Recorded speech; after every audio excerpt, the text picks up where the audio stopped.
Everyone, and hello and welcome along to the second season of the VCO ProSim Series. It's fantastic to have you along with us.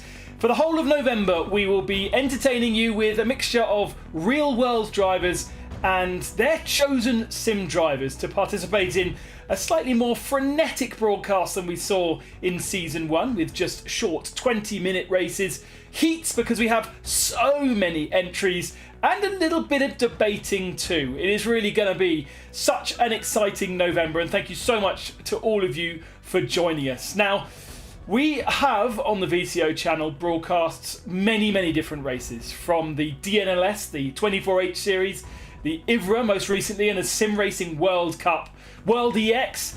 But really, the VCO ProSim is our pinnacle, and it is where we started. So thank you very much for joining us. And we had to innovate. We had to do something a little bit different from what we did last year. So we've reduced the calendar from 8 events down to 4. And we will be on every single week in November, Tuesday, 8 o'clock European time. So make sure you join us. And it's not just me and Lewis like it was last year. In fact, we have a team of 4 accomplished professionals to join us. So first of all, a wave from Lewis McGlade, who joined me last year as the VCO Commentator Award winner. Behind the microphone last year was Arjuna, but this year he is joining us on the broadcast with some seriously funky shirt and tie action going on. And then we'd like to welcome, new to the VCO family, George Morgan. Thank you to our 4 broadcasters this evening. And let's kick off with Lewis, because Lewis, you joined us last year, you joined me last year in the commentary booth, but it's going to be a little bit different this year. Yeah, last year, I mean, let's be honest, it was so much fun. We had an absolute blast talking about the fun side of things, the competitive side of racing, all the prize money and stuff that was up for grabs. It was crazy. But this season, we're shrinking things down a little bit. We're having some slightly shorter races. We're changing up the car to a slightly different car, from an F3 to a P2. It's exciting to see. It's exciting to have the different voices here. We've got all our own opinions, which I'm sure we'll be voicing in a somewhat casual and hopefully a nice way across the broadcast. Yeah, because we're not going to just broadcast in the traditional sense, a couple of races and then wave goodbye. We are going to do a little bit of debating, and a man that really enjoys debating is Arjuna, who's going to lead our discussions throughout the broadcast. That's an extra element that you're going to enjoy, isn't it? I've got a lot of opinions, and I'm glad to have a platform to be able to share them. But what an event this was. Sitting behind the cameras last time and controlling all the action. So many great drivers, great teams out there. We're going to see that again this year. I don't know where you've just disappeared off to, Arjuna, but you're still there in my ears anyway. And our 4th member of the team is George Morgan, who's sitting on the sidelines last year, George. And looking at the entry list we've got in front of us, it is going to be absolutely incredible to this evening's action. We're in for a cracker, Ben, and I can't wait. I mean, I've been scanning through the driver list. We've got drivers, sim racers, everybody, personalities, all from different echelons of sim racing, motorsport. It's going to be an absolute sim racing feast. I cannot wait for it. A huge occasion, great for the public, great for VCO, great for the ProSim Challenge series, I suppose. And wonderful to have our champions as a team back. Josh Rogers and Ayhancan Güven. We've already had that discussion off there. And great to have them back with us as well. We will be surprised, no doubt, over the next couple of weeks as to who will be joining us. Of course, we really starred with Max Verstappen last year, showing up at some of our opening events. But as you know, 5 race weekends in 6 weeks to finish off the Formula 1 season. Not a lot of time to jump on the sim for Max. So unfortunately not joining us. But we've got some really good headline names, including a different format, including a new car. So let's delve in a bit more detail. What is new?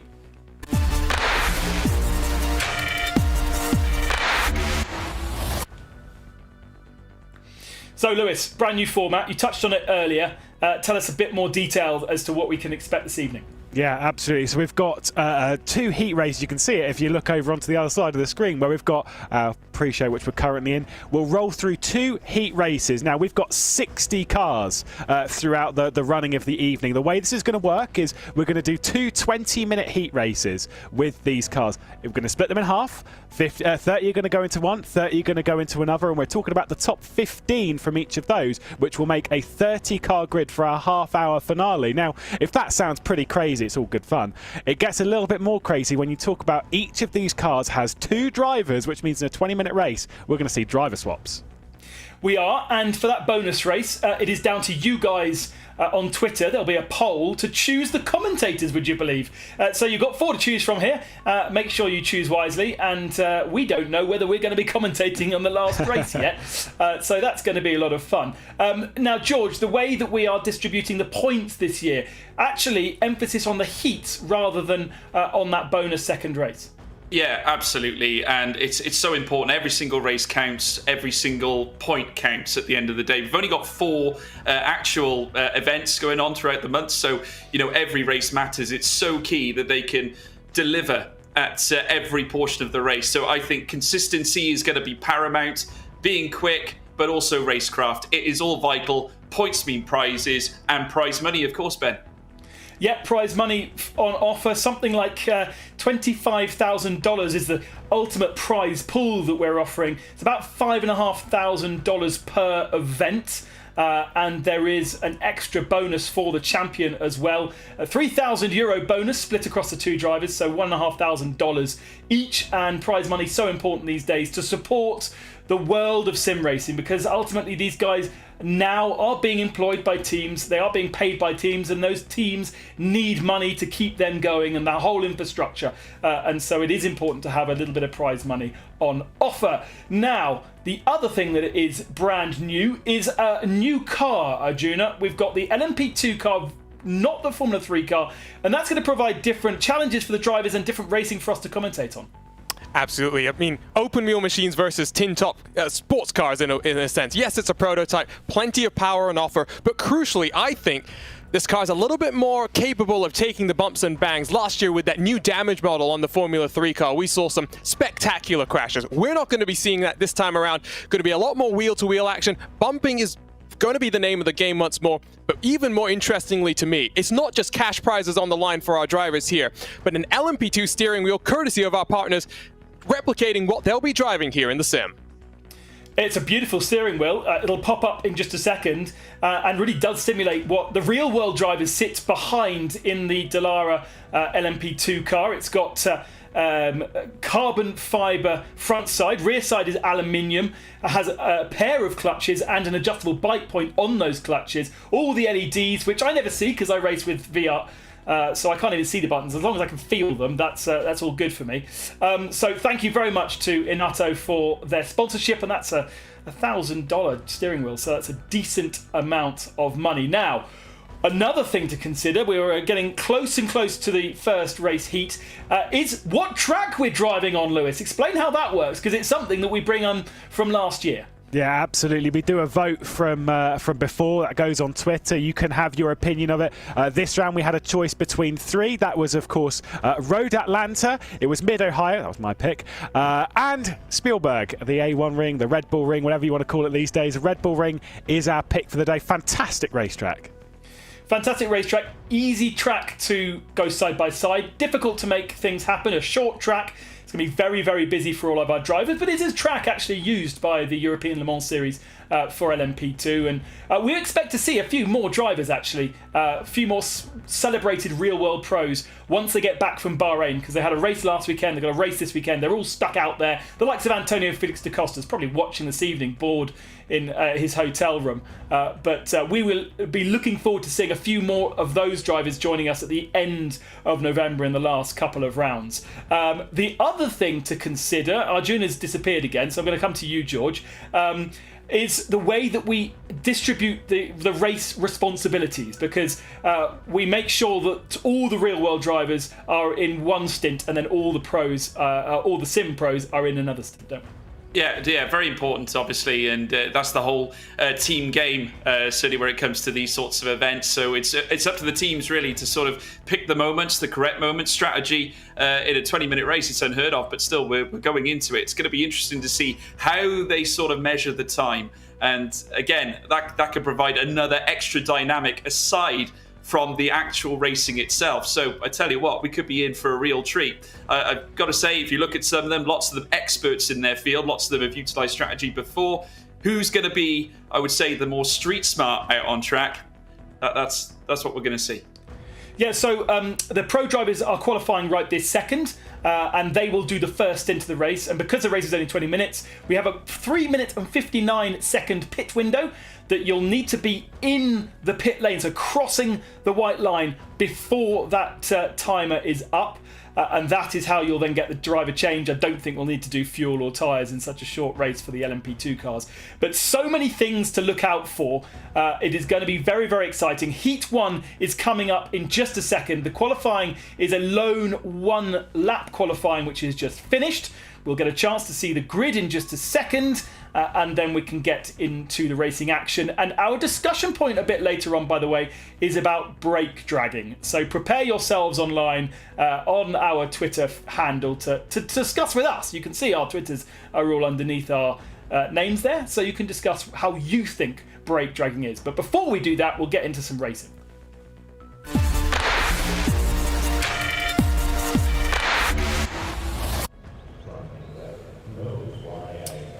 The Red Bull Ring, Heat 1 coming up for you, and cars just joining the session. And it is a familiar car on the pole position, a familiar name to all of us. These are our real pro drivers, drivers that have competed in a couple of real-world events. Some of them have huge titles to their name, the likes of Scott McLaughlin, the likes of Ayhancan Güven, Gordy Much, who became very famous after taking a double victory in the Praga series. Robert Wickens joins us once again, as does Tony Kanaan as well, although Tony not in this particular race.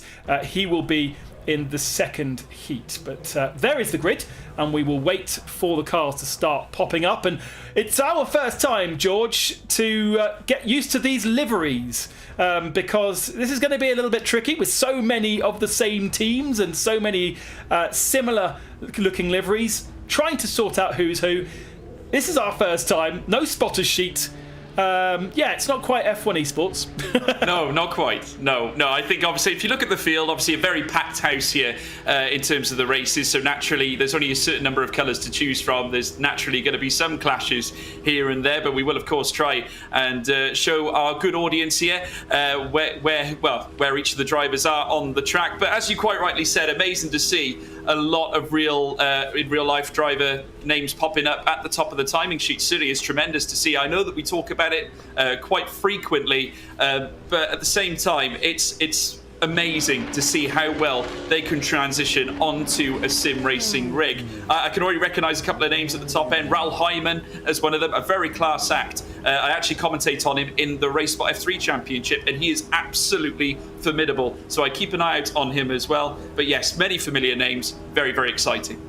And it is worth pointing out, therefore, that so many of these drivers, whilst they are pro drivers that have competed in the real world, so many of them are actually very, very competitive sim racers. And the grid is starting to form. We should try and do a little bit of IDing of some of the top names, although most of the top 10 actually haven't yet entered the server.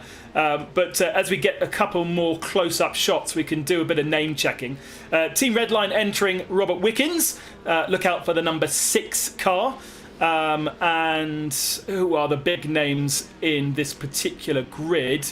Daniel Morad, number 3. He'll start down in 25th position, but he is a good name. And here is the grid then. Enzo Benito has the pole position. Lauren Heinrich in second position alongside him. Ayhancan Güven behind him. And then Johnny Guindy in the Yassit 28 machine. Sammy Matti Trogan in 5th. And Raymond Pinheiro making all Williams row 3.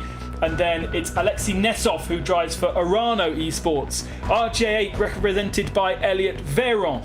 Jordan Caruso in 9th. Elvis Rankin 10th. Phil Dennis and Gordy Much rounds out your top 12. Then we move on to Luis Galana. Scott McLaughlin down in 14th. Look out for the number 98 machine. Daniel Morad Braden Eves, Raul Hyman, only 17th position for Team VRS. Marius Zug, 18th for BS Competition. And you can see not even a second separating our top 23 cars. Alex Alquez, Vital Garcia, Pedro Berger, Robert Wickens down in 22nd spot, Bruno Carnero, and then Liam McKinley. Florian Kruger, Loic Hartog down in 26th position. Mitchell de Jong did not get a time in, so he's 27th. Cornelius 28th. Will Trothaga 29th. And then Jan Marszalauschik in 30th position. Mike Epps at the tail of the field for G2 in 31st position. George, this is your first race for VCO. I'm going to let you take the start. Well, looking forward to this one, folks. Strap yourselves in, because this is going to be extraordinary. I have to say, Austria itself, a track that we have seen many a classic race on, certainly in Formula 1 and various others as well. Certainly we see the MotoGP, and there is the circuit. There you can see the rise through towards turn 1. You got the elevation out to the Niki Lauda curve, heading up towards turn 3 after that very subtle turn 2, and then the long back stretch down towards Slosh Gold, where you meet a semi-hairpin bend coming out of that one before you then reach the next left of the Roche bend, and then heading around Firth curve, and then up to turn 6 around the Rink curve, heading around the final corner, then at the bottom of the circuit at the Red Bull Mobile curve, where they'll then take the home straight yet again. And there you can see the pace car there in front, or a pace truck more like, as they make their way down the circuit now. All the cars tightly grouped together, getting ready for the start of this incredible race. I have to say, please leave your predictions in the live chat as well with us if you have any, or if there's a team you are cheering for. We'd love to hear you say it as well as they come past the DRS line. No DRS here today. Already collisions before the race even gets underway. Huge drama, but it's pedal to the metal, and it's go, go, go, go, go. And already, as they peel off, heading out to the front, there you can see Team Redline's Enzo Benito still holding on in behind as well. Car number 92 machine just crawling through. It looks to be Lauren Heinrich there that's gone in behind. He is now exposed on the left-hand side as they don't make the almighty climb up through towards Remus curve now. Sammy Matty Trogan out of nowhere cuts in on the inside and manages to land a blow at Remus in behind as well. There you can see Lauren Heinrich still at the mercy here of Ayhancan Güven there, who's running in alongside. Incredible drama though. What a start, Ben. Absolutely fantastic start at the front of the field, especially for Enzo Benito, who is really trying to check out at the front of the field, staying away from all the trouble, because there's a lot of very close action further back, and we do have a couple of cars that will be resetting back to pit lane after, I think it was sort of 10th or 11th position. Somebody got a little bit hot on the throttle, spun it around, and got collected by plenty of other drivers.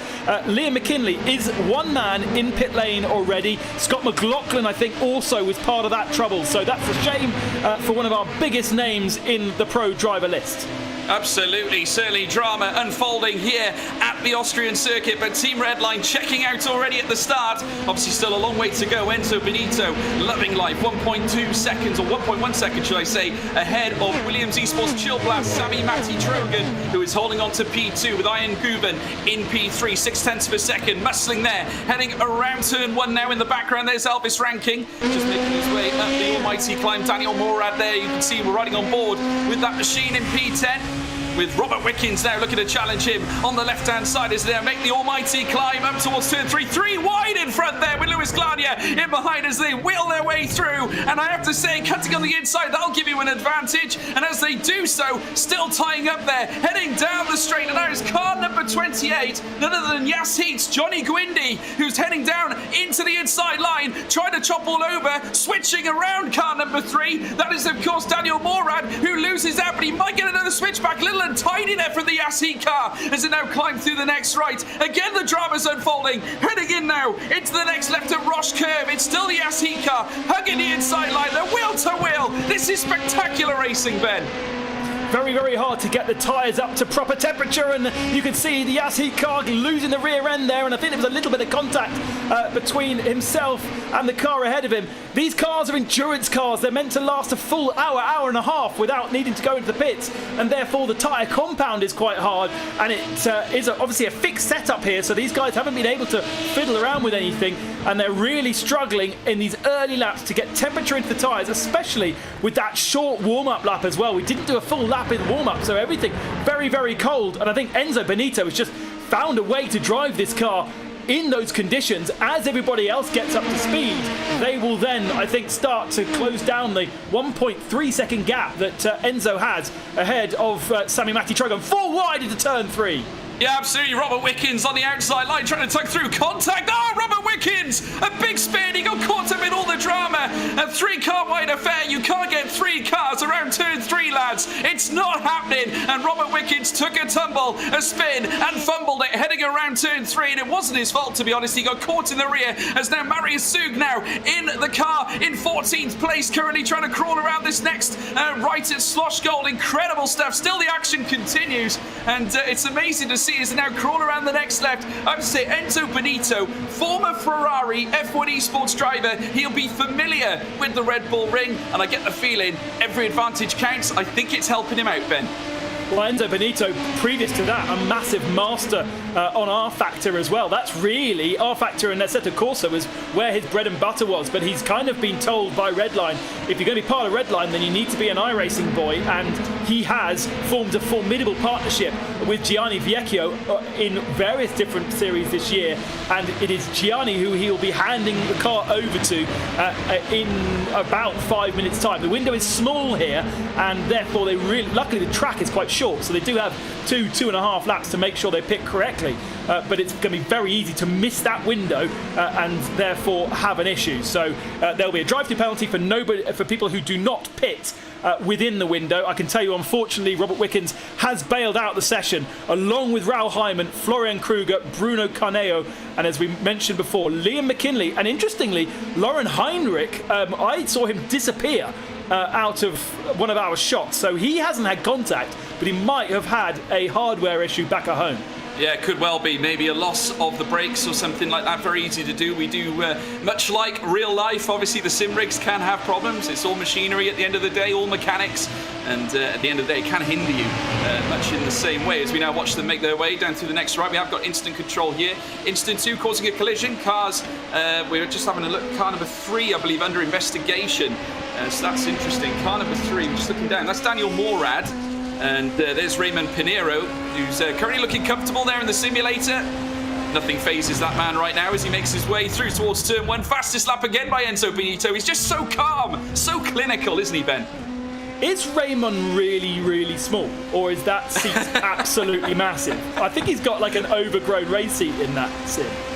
Well, he looks comfortable nonetheless, I have to say, but he's not going to be comfortable for long as car number 26 comes down the inside. That's Jordan Caruso looking to try and snipe him at the depth of it around turn 3, but in all that, it might have opened up the door for car number, what looks to be 89, Phil Dens, to come through. We all know how talented he is in iRacing as he now makes his way outside line around Slosh Gold. Deep dive now, heading around the outside by Phil Dens. Oh, another little tap there, a little love tap, and that might cause Dens a problem now because the car behind him, Elvis Rankin, looking to try and strike up a number down the inside. Brilliant. Heading around the next left-hander, certainly managing to capitalise at the Roche curve. And so many opportunities. You can get Slosh Gold so easily wrong. It's a downhill right, so easy to lock up, and it can hamper your exit speed heading into the next left. It's so crucial to get that section right.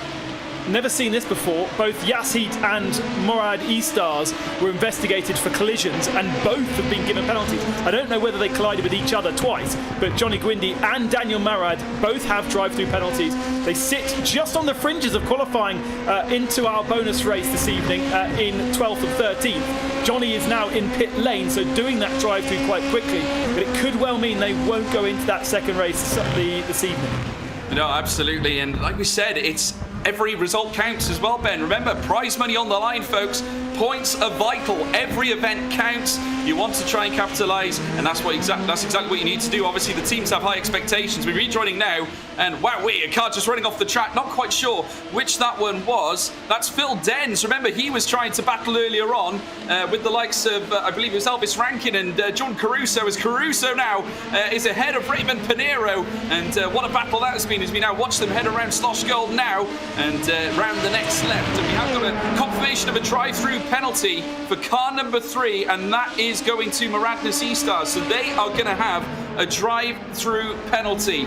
So Daniel Morad is going to be absolutely gutted about that one.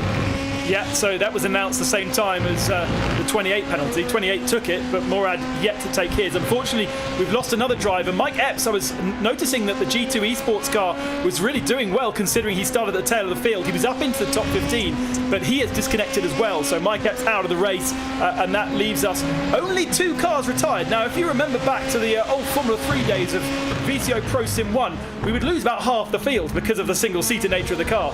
The LMP2 car has been chosen for exactly this reason, to keep more cars on track, to enjoy the racing more, and to allow us to have slight touring car style action in Le Mans prototypes. You took the words right out of my mouth. I was going to say, it feels very like touring car, and I love that. I love the close encounters. You know, you have the battles, the old days of the likes of Jason Plato, Alan Menu, and all of that. Nowadays, obviously, you see the likes of Colin Turkington and all that. It's just a pleasure to watch, and big fan of touring cars. So you're absolutely spot on, Ben. Love to see it. As they now crawl through Slosh Gold now, there you can see car number 42, and that is Raymond Pinheiro, who's been right in the heart of the action. Williams Esports, Husinkveld, now currently lying in P7 right now, and he's trying to close back on Jordan Caruso, who did take that P6 off him. Elvis Rankin watching all this unfold as well, with Phil Dent, who had that little off earlier on, just in behind those as well. Still an almighty long list of drivers still in this race. Unfortunately, we did lose a few, but as they make their way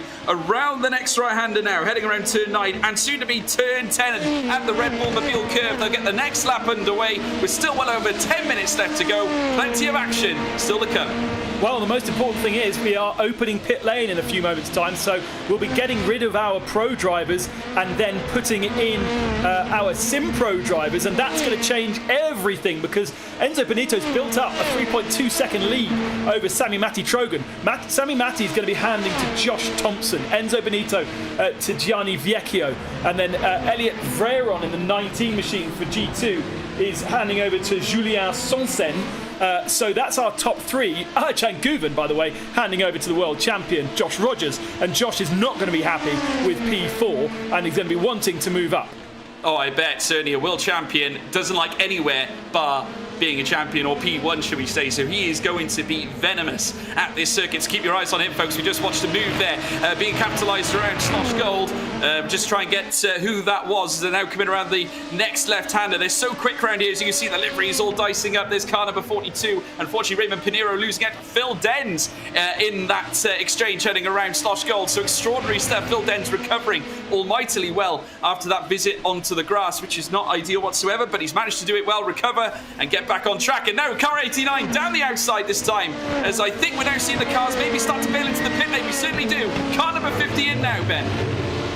One bit disappointing thing that losing the G2 Esports car means is we also will not get a chance to see Niels Naujoks drive with Mike Epps. Niels, a pro champion in ACC platform, but moving over to iRacing, and unfortunately because we've lost him and we've lost Lauren Heinrich in the 92 BS competition car, we will not see himself or Kay Kashub, who will be sharing with Lauren Heinrich. But we are now going to see the pro drivers jump aboard. The pit stops have taken quite a long time, considering they're just doing a driver change, but lots of stationary for a long time. Josh Rogers now aboard that number 1 machine that drops off the jacks, and Josh Rogers will be taking that car out. It was 4th position, but the guys around him didn't pit. So is he going to try some kind of clean track undercut? Let's see.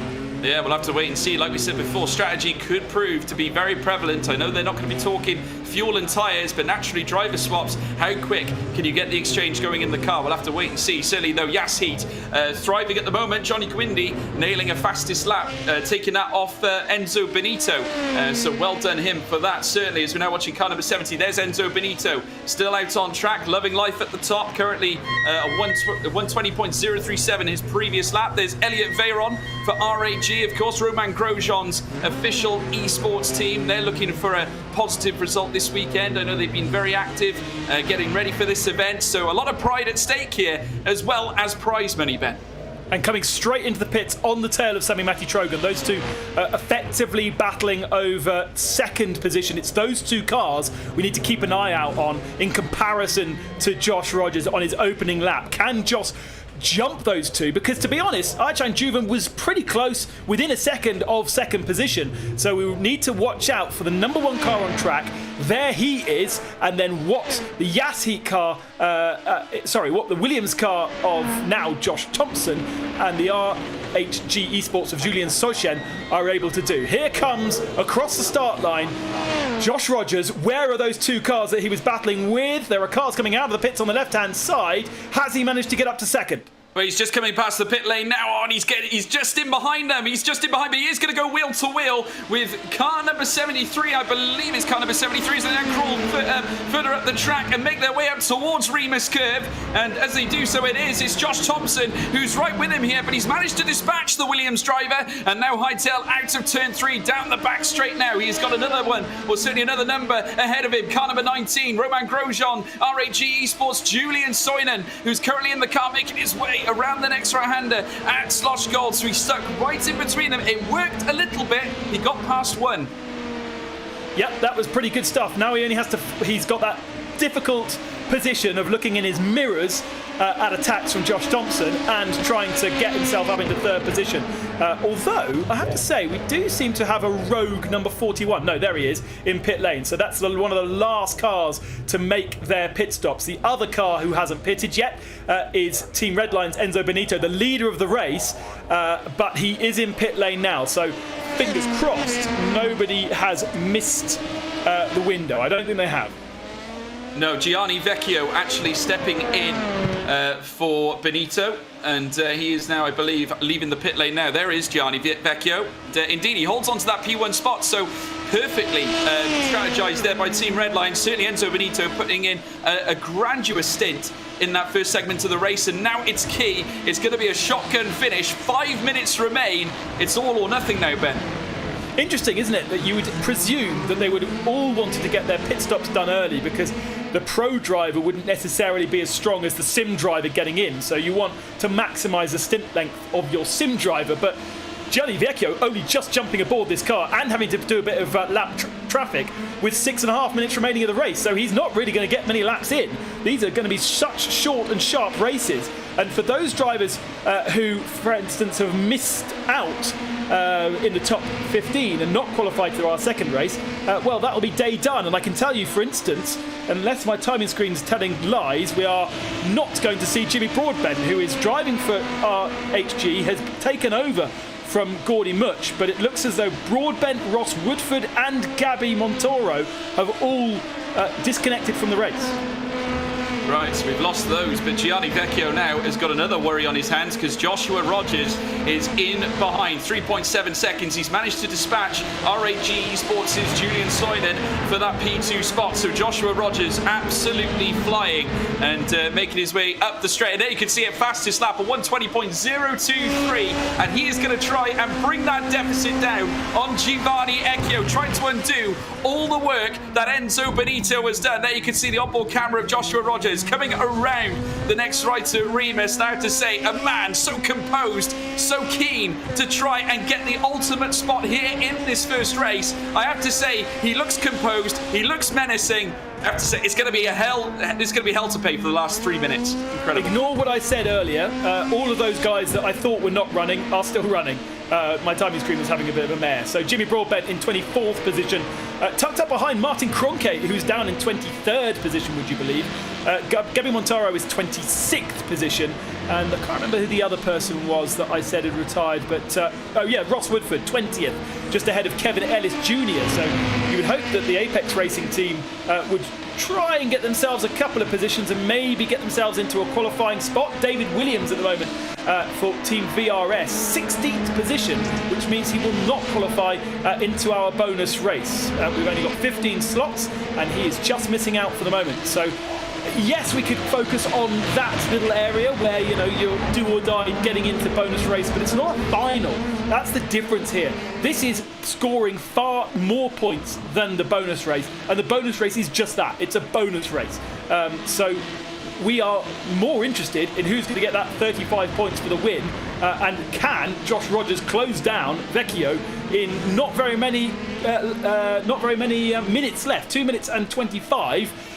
Josh Rogers has just smashed in a 119. I don't think I've seen anybody below 120 in the whole of the race, and the gap is coming down. Yeah, he's brought it down by 0.6 of a second. He is absolutely flying. He was 3.6 back, and Martin Kronker has taken the fastest lap off him as well with an absolutely stonking lap. That's incredible.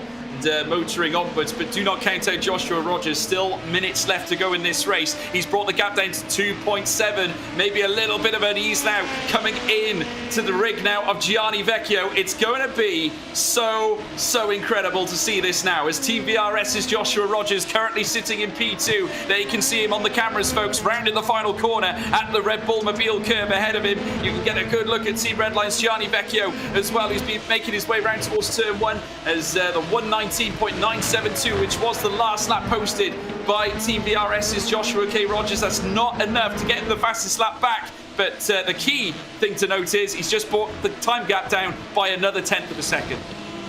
Number 52, Fraser Williamson, was inside that top 15, but visited the pit lane just now.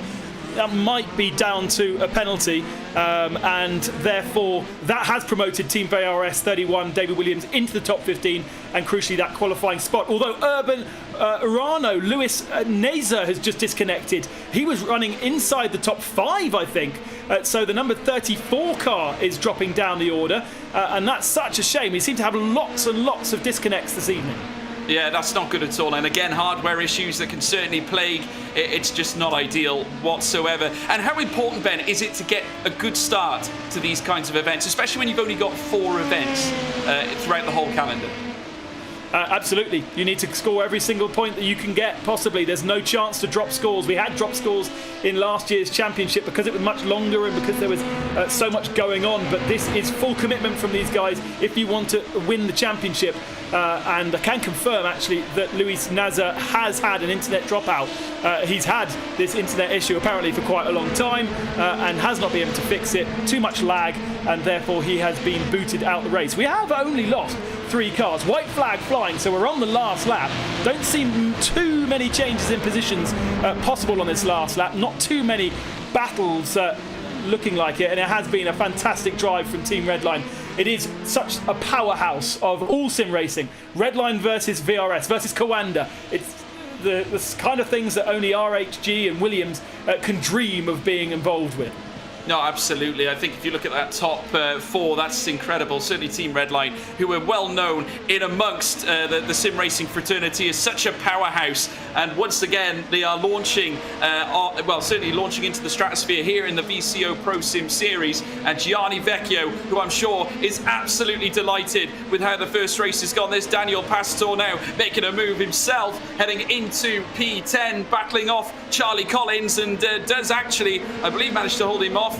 He does indeed, and Charlie Collins manages to certainly circumvent Daniel Pastor's move, so that's incredible. But around the final corner, Gianni Vecchio will take the checkered flag and victory for Team Redline here in the first heat, in the first race here in the VCO ProSim Series. Cracking drive from him, and also Enzo Benito. An incredible team effort.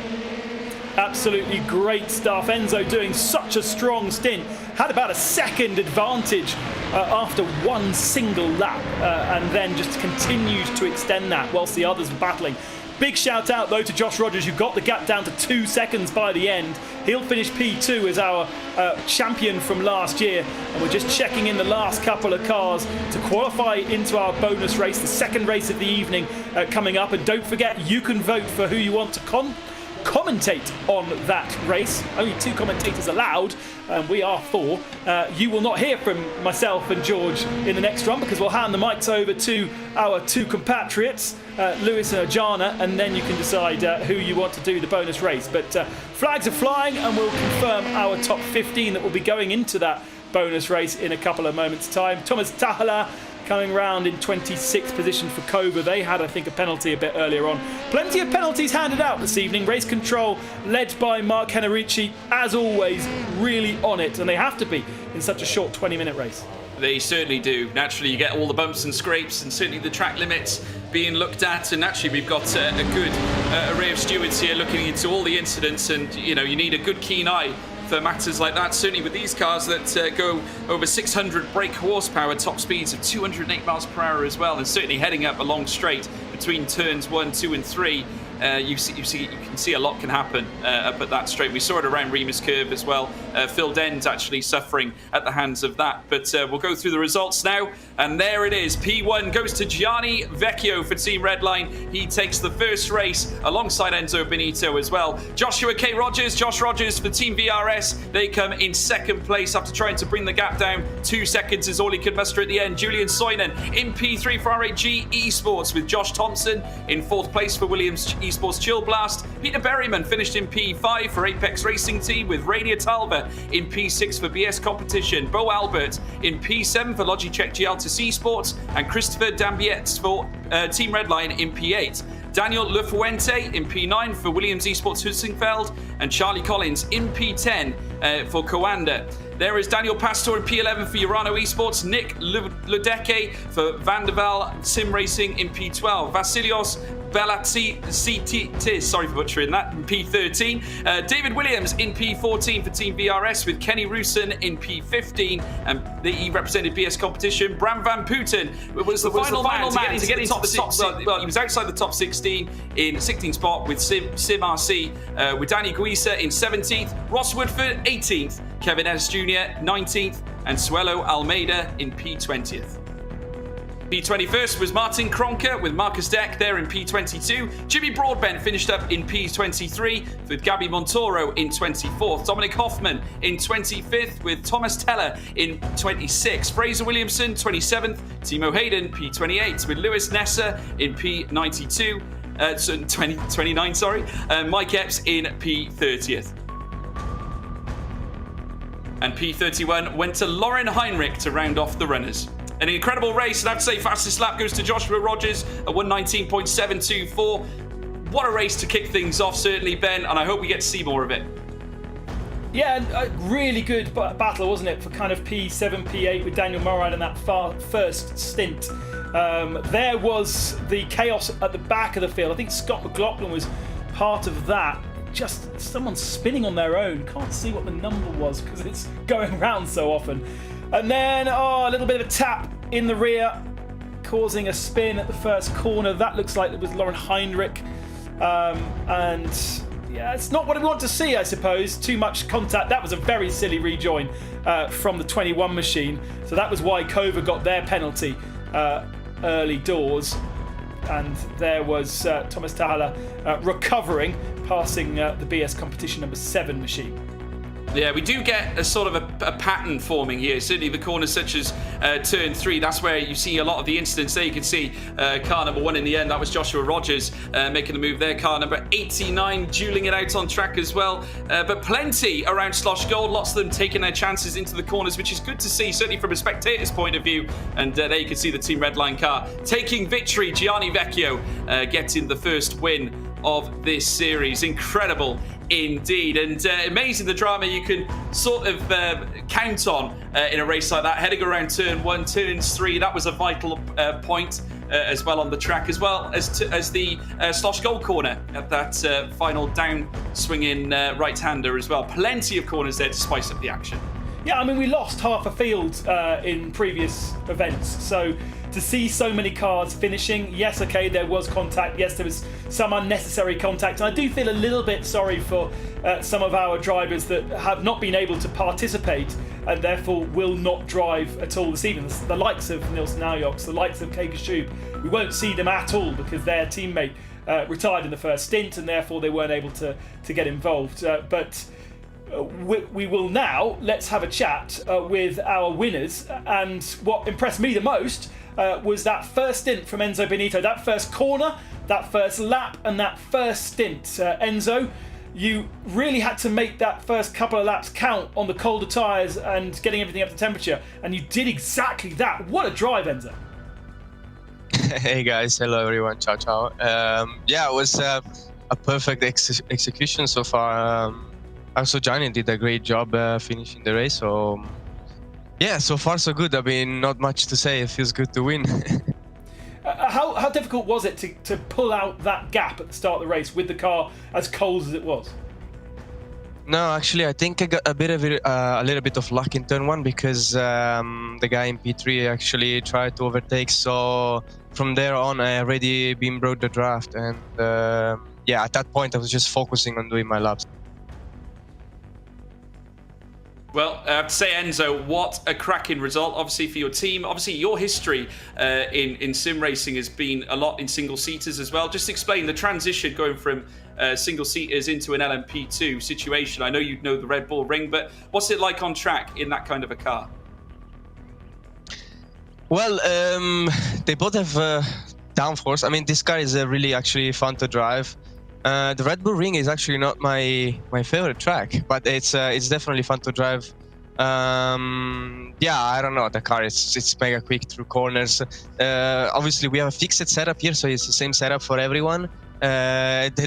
We wish there could have been things to change because the car sometimes is a little bit too understeer in some of the corners in this high-speed corner section. So you need to be super careful with the braking. I think it's very important to get the car to rotate on the entry of the corner and then try to get the quickest exit as possible. But yeah, overall in general, I think it's a super fun car. This P2 car.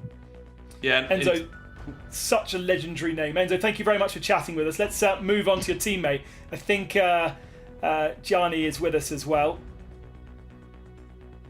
Yes, I am. Gianni, it was a short stint for you. How much pressure were you feeling from Josh chasing you down, a world champion, no less? Yeah, I mean, Halloween was over. He can stop being that scary towards me. No, I mean, yeah, I mean, what can you say? I mean, Josh is like maybe the best in the business. So I mean, yeah, it was not that nice to have him behind me. I was checking the standings all the time, the lap times, and when he hit that 99, I think, in the second lap, when I was still on like cold tires, I was a bit scared. I'm not gonna lie there, but thanks to Enzo who put that gap at the start, it was kinda, I would say, easier than it could have been. But yeah, Josh was a bit scary in these last 5 laps for me. Yeah, I have to say it was thrilling to see. Certainly Joshua Rogers certainly closing you down. And how important is it to stay calm and composed in those final echelons of the race? You had only 5 minutes left. I mean, just talk us through. Were there nerves at that point? Serious nerves? I mean, I mean, like, it depends on what the gap is. I mean, I saw that Enzo has given me quite a good gap, and I was like, okay, I just need to do like the basic stuff. It's not like that I have to perform like a masterclass or that I have to start putting some Italian magic on it that Enzo did previously. But nah, it was pretty. I would say it was pretty calm. Not that I was like totally all over the place. It was just keeping the basics going. That was pretty much the most important thing there. Awesome. Well, congratulations. The full 35 points for your first victory. A bonus race coming up, and you are, at the moment, leading the championship. Let's bring in our friends, Arjuna and Lewis, because I know that the next race, you guys, is about to come up. So over to you. And what a race number 1 that was. Race 2 ready to go. Remember, 15 drivers and 15 teams, I should say, already have advanced. Lewis, start was chaotic. You kind of expect that, but I do have to say, I think that was kind of instigated by the drivers, just how slow the leaders were going coming through that final corner. Yeah, there was a bit of that, of course. Towards the back, there was contact between Raul Hyman, I think it was Danny Morad just at the back there, and that kind of caused that enormous chaos at the back. There was contact at turn 1, there was contact at turn 3 as well. Johnny Guindy had a great start in the Yaz Heat car, at least initially was starting quite far off to the left-hand side, we'll go with that. But then just didn't have a good run through turn 1, didn't have a good run through turn 2, and was on a one-way trip down to the back of the top 10. Yeah, they were 3 wide before the green flag even came out, before Barney got that green flag out and waving. So what are you expecting here? I mean, from the start there, a bit chaotic, and it kind of settled down just a little bit. I think these guys would have been watching and maybe just will recognize they need to be a bit calmer on the start this time. Always in races like this, at least for me, from my point of view, Heat 2 is always the easier one than Heat 1, because you have a reference, you have a winning strategy, you have a winning idea. You can see what lap times are actually relevant, and you can take that and put that as your basis to run a race. I know it's only 20 minutes and there's not much strategy to it, but it does add up. Well, Heat 1 in the books. Let's go trackside. Let's take a look at our starting grid for Heat number 2.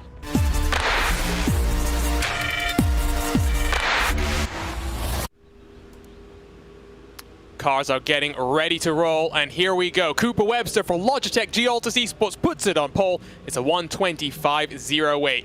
Half a tenth between him and Roman Grosjean's esports team on the front row. I saw Roman Grosjean in chat. I'm sure he'll be delighted with how his team is performing. Williams Esports BenQ and Team Redline share row number 2. Chris Lallam starts that car, trying to make it 2 out of 2 for Redline. R8G and Vendeval row number 3. Yeah, behind that we've got Sabia Racing with Racecraft Esports. Brian Lockwood behind that, a name I know a few will recognise with After Lahook in the Williams Esports Razor. MSI Esports are in 10th and 11th position with BS Competition, hoping to go a little bit better than this one. Obviously that tragic disconnect from Lauren Heinrich in the previous race. Always good to see the Zebras. Norby Kiss will be sharing the Orion race team number 74 with new recruit to Orion, Bent Nemthi. Gustas Grimbergus joins up with the Team Redline guys. He'll be starting back in 14th. Coanda Simsport have Frederick Vesti at the wheel of the 65. Sindre Setsource for the simracingwiki.com/core racing sim racing machine, sharing that car with Oscar Mangan, lining up back in 16th. Team Redline have another car in today's heat number 2. It will be Felipe Batista in 17th. Jojo Baldi lines up alongside him in the Red Bull Racing esports car. Yeah, then another one of the BS Competitions cars starting, Frederic Vervish. Behind that, we're in 19th position with Benny Simonson. Rounding out the top 20 for Apex Racing. Then one of the R8G cars, Enzo Fittipaldi behind the wheel of that one before the Yasik community car. We know Yaroslav Honzik-Jardier will be streaming away. I've seen his view counts, pretty nice. Coanda Simsport, Moritz Lerner, one great driver behind the wheel of that in sim racing terms.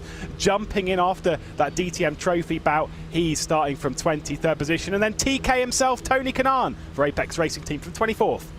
He'll be sharing it with the nicest eye in all of sim racing, Jamie Fluke. Team ZH in 25th alongside G2 Esports, hoping for some better luck back in 26th in the seat number 2.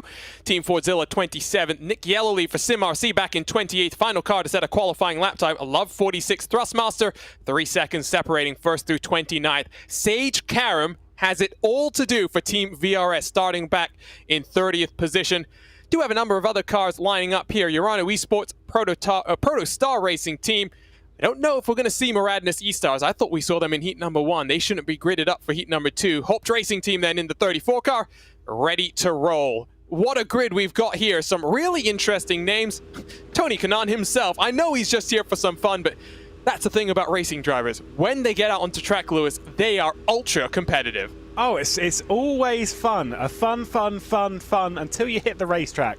It's no longer fun anymore. This is serious business. Not only because there's points up for grabs, there's money up for grabs, there's reputation up for grabs, and that's the big thing here. This is going to be fantastic. There's some great names on here, especially for some, in the iRacing world, you may not recognize necessarily some names like Gergo Baldi. These are all really talented names, not only from the sim racing world, but from the world of motorsport as well. Excellent to see them on the grid. Perfect stuff. It's so strong. The interesting thing here is so many of these names we're used to seeing in iRacing competitions, the likes of Cooper Webster starting on pole. If I remember correctly, he has qualified himself for the 2022 Porsche Tag Heuer Esports Super Cup. His teammate Jordan Caruso missed out, but Webster locked himself in through that roller coaster of a qualifying series. Expectations here, Lewis, as we get ready to go for heat number 2. I'm hoping we're going to be a little bit cleaner in this one. I want a nice clean start, but I'm going to say we're going to see some 3 wide up to turn 2 and 3. That's not, I think, unexpected. Much earlier on the throttle, heat number 2 is Green Flag Racing, already to the inside. Here comes Roman Grosjean Esports. The 888 looks for the race lead, almost 3 wide up the hill into turn number 1. Ariel gets the move done. Webster slots into second. Running a bit wide is 3 wide on the exit of the corner. They storm their way down in towards turn number 2. Yeah, we've got a bit of a 4-way fight here as Chris Lund's just latched onto the back, but look at the move, trying to go around the outside. Check the Altus Esports car of Cooper Webster, just trying to make this one work, but he's going to get pushed out a little bit by R8G as there's chaos and carnage. Oh, and BS Competition are upside down. Vesti got mixed up for Coanda as well. All sorts of big names. Elias Sapanen, of course, the biggest one in that BS Competition car. Up and over he went. Side by side down the hill in towards Schlossgold they'll go. Still on the outside. Great move from Webster to get things done. 4 cars trying to break away, but because of all the chaos, they've been reeled back in by the rest of the pack. Yeah, there's not much to breathe between them. Bit of side-by-side as Logitech Gialtis. They dropped the lead on the race start, gathered it back up again. Cooper Webster back at the front, but I think Williams Esports, BenQ, as there's off the road for Enzo Fittipaldi. R8G dropped down, not great for them. At the front, by the way, that was Williams Esports, BenQ defending heavily from Chris Lullen. That was a massive move from Attila Tashi. Back behind as well, I see Sim RC and Nick Yellowly maybe got together with the G2 Esports car of Jordan Sherratt. So, well, for G2 Esports, race number 1 to forget. Of course, a team we're not necessarily the most familiar with in terms of seeing them in the iRacing side of things, but very strong sim racers. Some contact on the exit of turn 1. One car went extremely wide, 4 wide as they exit the corner. Wow, yeah, look at this. Artelay Hook is in there as well with Chris Shorter as well. The R8G car just in the middle. This is going to get crazy as Vendervold just holding that really tight line. Oh, this is so close. Absolutely fantastic. And we've seen that Williams Esports Razor car make up a few positions in the past. We're seeing some now. Yeah, Daniel Lafuente, hard charger in the GT3s earlier this summer. This time it's his teammate LaHook. Barter versus Ariel, RAG duo sandwiching that Williams car. Great action here. It was chaotic in heat number 1. Heat number 2, delivering some incredible action. Race Control already busy. Yeah, this is absolutely crazy. I'm not surprised Race Control are busy, especially with that crash down into T3. Seeing the BS competition car just on its roof over the top, but we're seeing plenty of side-by-side in the midst of this pack. Sabia Racing, who've dropped back a little bit. They started further up the order in 7th position. They've dropped back a fair few as, at the front. We're allowing, once again, same as we saw in race 1, as they've run wide, by the way. It was all about Logitech Gialtis Esports. They're running away, same as we saw in race 1 with our race leader. However, position 2, you can see this between the Team Redline car and Williams Esports BenQ. They're switching positions. They've switched one way, they've switched back the other, and now Chris Lullen in 2nd position. Got a lot of work to do to close down that 2-second gap. Not surprised to see Lullen get the move done. I know Tassi would want to fight it, but you can't afford to let yourself be drug away from the rest of the cars. By the way, last time around, we saw Ryan Wood, the New Zealander, slinging it, absolutely slinging it down the inside of turn number 3. He's just done the same to Chris Shorter in the Sabia Racing car. Of course, Wood, who has joined up with Altus Esports recently, competing alongside MSI Esports. A little bit calmer now, but remember, we're only 4 minutes into this one. These drivers get out of the car in about 6 minutes' time. Yeah, it's not a long race, and as driver swaps in the middle, look at that, as a dive down the inside from Redline on MSI Esports. That is a bold move from, I believe, I'm not sure who was behind the wheel of that Redline car. I think it might be Gustus Grimbergus, who normally we see for Simsa Esports. That was a striking attempt on the MSI Esports driver. And I tell you what, I don't know how much experience Gustas has in this LMP2 car in the real world, but he is the youngest ever winner in ACO competition history. That, of course, was an Asian Le Mans down in the Bend in the land down under, so he clearly knows what it takes. He was driving for Ware Racing back then. Through the final corner they come. It will be 3 laps in the books. This car going very, very defensive. On board we'll look with the MSI Esports car. That was Sindre Setsos. I wondered why he was going so slow. Yeah, clearly a drive-through penalty. Excuse me, I should say slow down, not a drive-through penalty.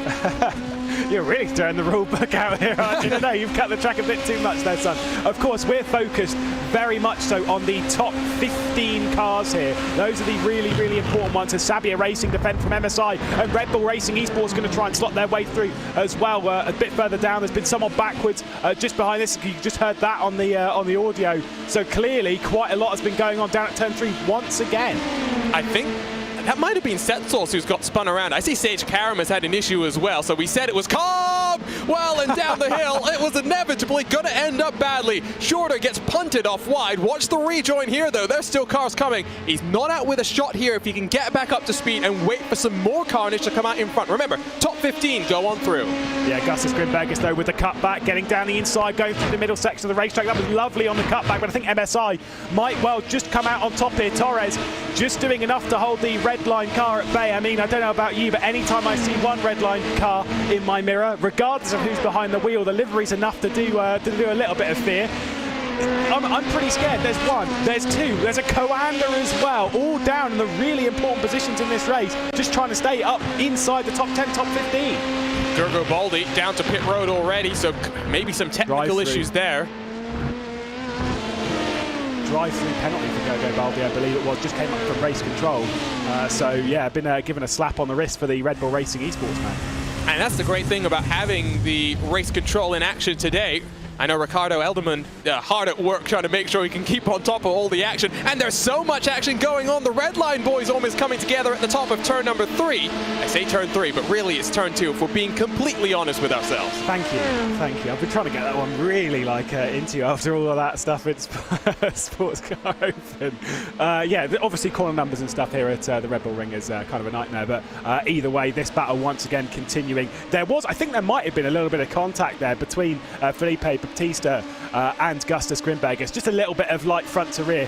But now Coanda, this is Moritz Lerner now. I mean, I'm not going to beat around the bush. I'm a bit of a Moritz Lerner fan. Love the guy. Normally these days drives for Dur Esports. He's done a little bit for Coanda in the past. I remember doing him doing, I think it was the Bathurst 12 hour, the iRacing official race a little bit earlier in the year. Fantastic driver. He's been doing DTM Trophy after joining Dur Esports, doing fantastic stuff over in there, multiple podiums. What a fantastic driver. Great to see him. I was hoping that he was signed for that, but I do like seeing him in white carpet. He looked great. Isn't he now a 3-time ADAC GT Masters Esports champion? Yes, just recently crowned as well. He's been on an incredible run, not just in real racing, of course, DTM Trophy, podium on debut in the GT4 machines. Meanwhile, up the field, Arthur LeHook has just gone and passed by the R8G machine of Hugh Barder. You can see some separation forming now. First and second, 1.8 between them. Chris Lullam has been putting in the lap times 1/10 quicker than Cooper Webster last time around. Tassi has dropped back to the tune of 1.5 seconds. Now coming under attack from Gustavo Ariel.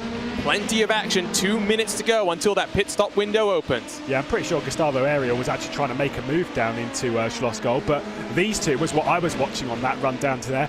Obviously, you know, the move had just been completed there by Hugh Barter, but if you watch them come out of that corner, I get the feeling that for Williams Esports Raider, for Arthur LeHook, he's sort of sat there thinking, let's just get on with this, because there was no attempt at going for a move. He was sat right on the back, almost bump drafting on the run down the hill. So crazy stuff. Back on board with Felipe Baptista. There's Gustas Grimberg down the inside. There's going to be contact though. Departing the corner, getting past MSI though. That was a bit of a move there into the penultimate corner on Torres. Torres might come back at T1. Can he get it done? You don't really want to be on the inside. You get pinched all the way and then through up into turn 3. That was smart, but now does it open the door for some team games to be played? We know that Grimberger isn't a traditional Redline driver in that he competes regular with these guys, but I have no doubt that Redline is communicating amongst one another.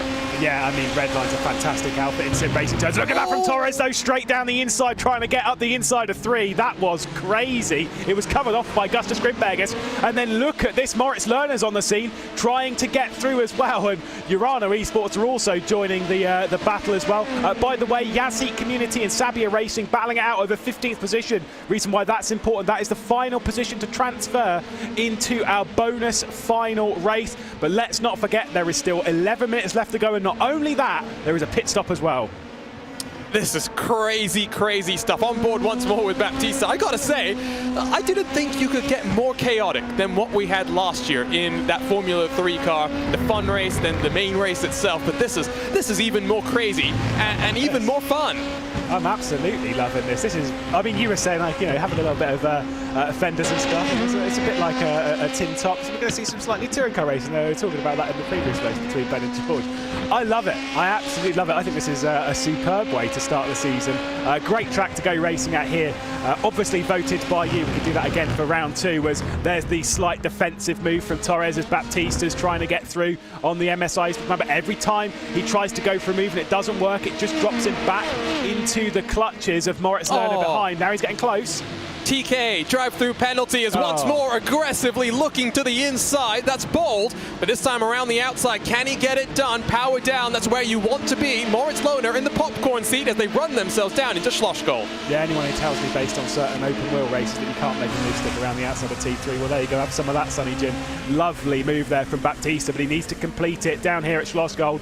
Going back and eyeing up which way he can get through Moritz Lerner. He's got to make the decision here. Does he go and follow Baptista? Does he follow Torres around the outside through the central part of the lap? I kind of get the feeling he's going to follow that black and pink Team Redline car and try and follow it through, but it's just not really close enough. They're still dropping off a fair amount of dirt. Yeah, this is superb side-by-side stuff. Torres just about staying alongside. I think the overlap might well have disappeared though, and Baptista should have the position now.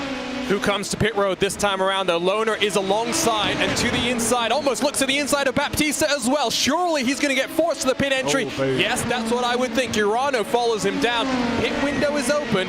They're only going to get one more lap, I think, after this. Was there a crash on the entry there, just in front?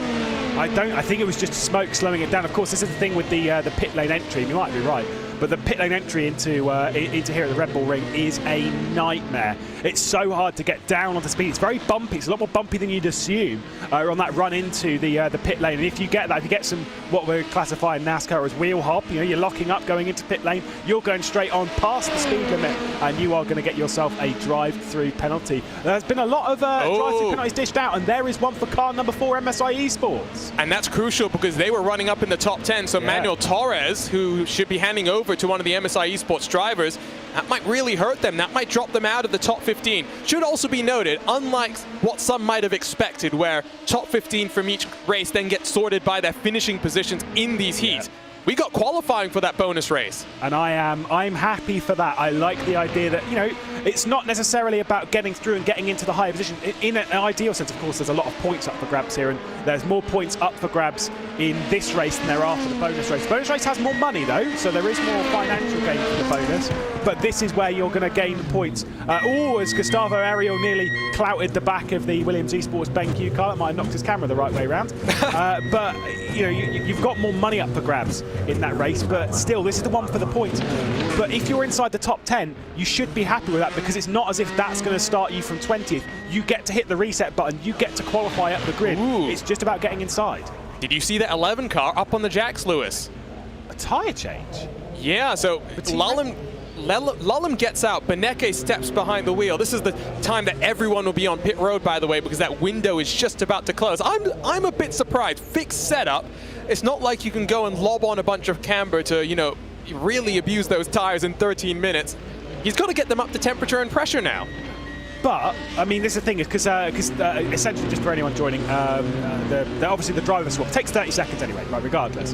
Which then means that, because that will be done concurrently with the tyre change. So if you wanted to change tyres, you can do. You don't necessarily expect to see it because of those reasons, getting them up to temperature, getting up to pressure. But then again, if I'm Max Beneke, I want to take some of my own boots into the race. Thank you very much, Chris. I'm sure you've locked up into 8 corners. I won't have any of that.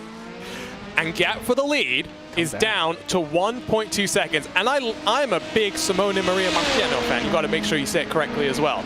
But you've got Maximilian Beneke behind you and hunting you down. Yeah. That's a tall order.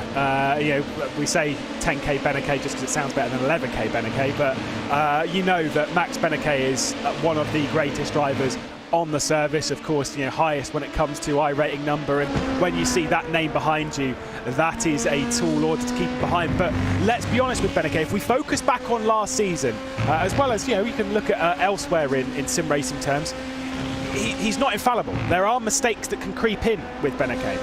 It's not as if it's a done deal when he gets up to the back of you. These drivers are pushing to such a limit where, you know, mistakes can happen. Oh, absolutely. This is the thing I love, though, as we look on board with Beneke in his home. Just the calmness that these drivers have when they're behind the wheel. When I'm driving, I get hot and flustered and all sorts of things. Probably doesn't help that the few times that I do race every year, I've got my Twitch chat egging me on to do ridiculous things. Yeah, that's much calmer. He's already half a second behind your race leader. I think Beneke is going to win this one.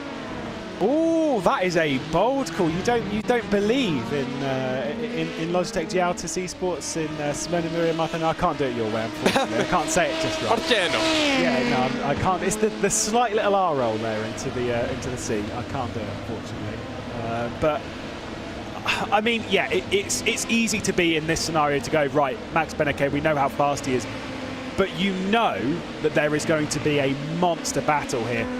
Does there need to be, though? That's exactly. Where you kind of always have to ask this. If you're, you know, if you're in Marciano's point of view, do you have to fight Beneke that much? Yes, it's for the points, but you're locked into getting through into the bonus race, into the final, into what we're all here for, into the prize money. Whereas if you try and battle, if something happens, if there's an incident, if there's contact, if there's some form of gap between two cars, and then there's contact, we'll go with that, then you could be out of the race and done, and drop down the order, and then you're not into the final bonus. And to your point on prize money, $200 to the race winners, 150 to second, 100 to third. That then increases 500 to the race winner in our bonus race. So if I'm Marciano, I don't want to push the issue too much. If Beneke, shows a nose, I'll let him go. I also do want to point out, given how chaotic these heat races have been, as we look on board with Marciano, damage is on in these races. So the drivers do have a fast repair, but they've got to get into the pit window to be able to take advantage of that fast repair. Now, this car is known for being a, can we call it a tank? I think tank is probably the fair word. But you still can't afford, in a race as short as this, to give up any time by taking damage. Yeah, it's, I mean, like I say, in an endurance race, you knock a little bit of damage that costs you a couple of tenths a lap. It's not the biggest deal in the world. In a race like this, oh yeah, when this is sprint racing at its absolute peak. I love it. I personally stand here, hand on heart. I prefer sprint racing. I think sprint racing is just absolutely crazy stuff. It's exactly what we're seeing here so far. You can't afford to make mistakes. You can't afford to do anything wrong. You have to be perfect throughout the entire running from start to finish of the 20-minute race. I mean, hey, from start to finish of the 20-minute race and the half-hour final as well. It's not easy, and in this, perfect, even just as much so, you've got to do it with two drivers as well. Now he's very close though. Beneke might be coming through any moment now. He hasn't been as aggressive as I thought. Which way is he going to go? As up the hill, Marciano covers him off. Long way around for Beneke. Can he set him up though? Off the exit of the corner, down the hill they'll run into the braking zone of Schosgold. I think Beneke is going to be smart here. I think Beneke is a bit slow. Be careful. Vocal, yeah, no, I don't think he was quite quick enough off of T3 to get down the inside of Schosgold. Just holding the inside line, obviously just trying to cover it off there was Marciano, but no way to pass. This time looking down the inside, going into the centre part of that. There we go. Exactly as you were saying it, Arjuna. Once he got that gap, once he got the look in, that 97 isn't fighting it. Yeah, this is just smart. Don't want to get yourself caught up with craziness that will drop you out of the race. Behind these guys, there is a great scrap. There's great, crazy battle going on. I think Quintin Vialate and Moreno Sorica have cost themselves a bunch of time because Vlad Kimichev in the 888 for R8G has scampered off down the road.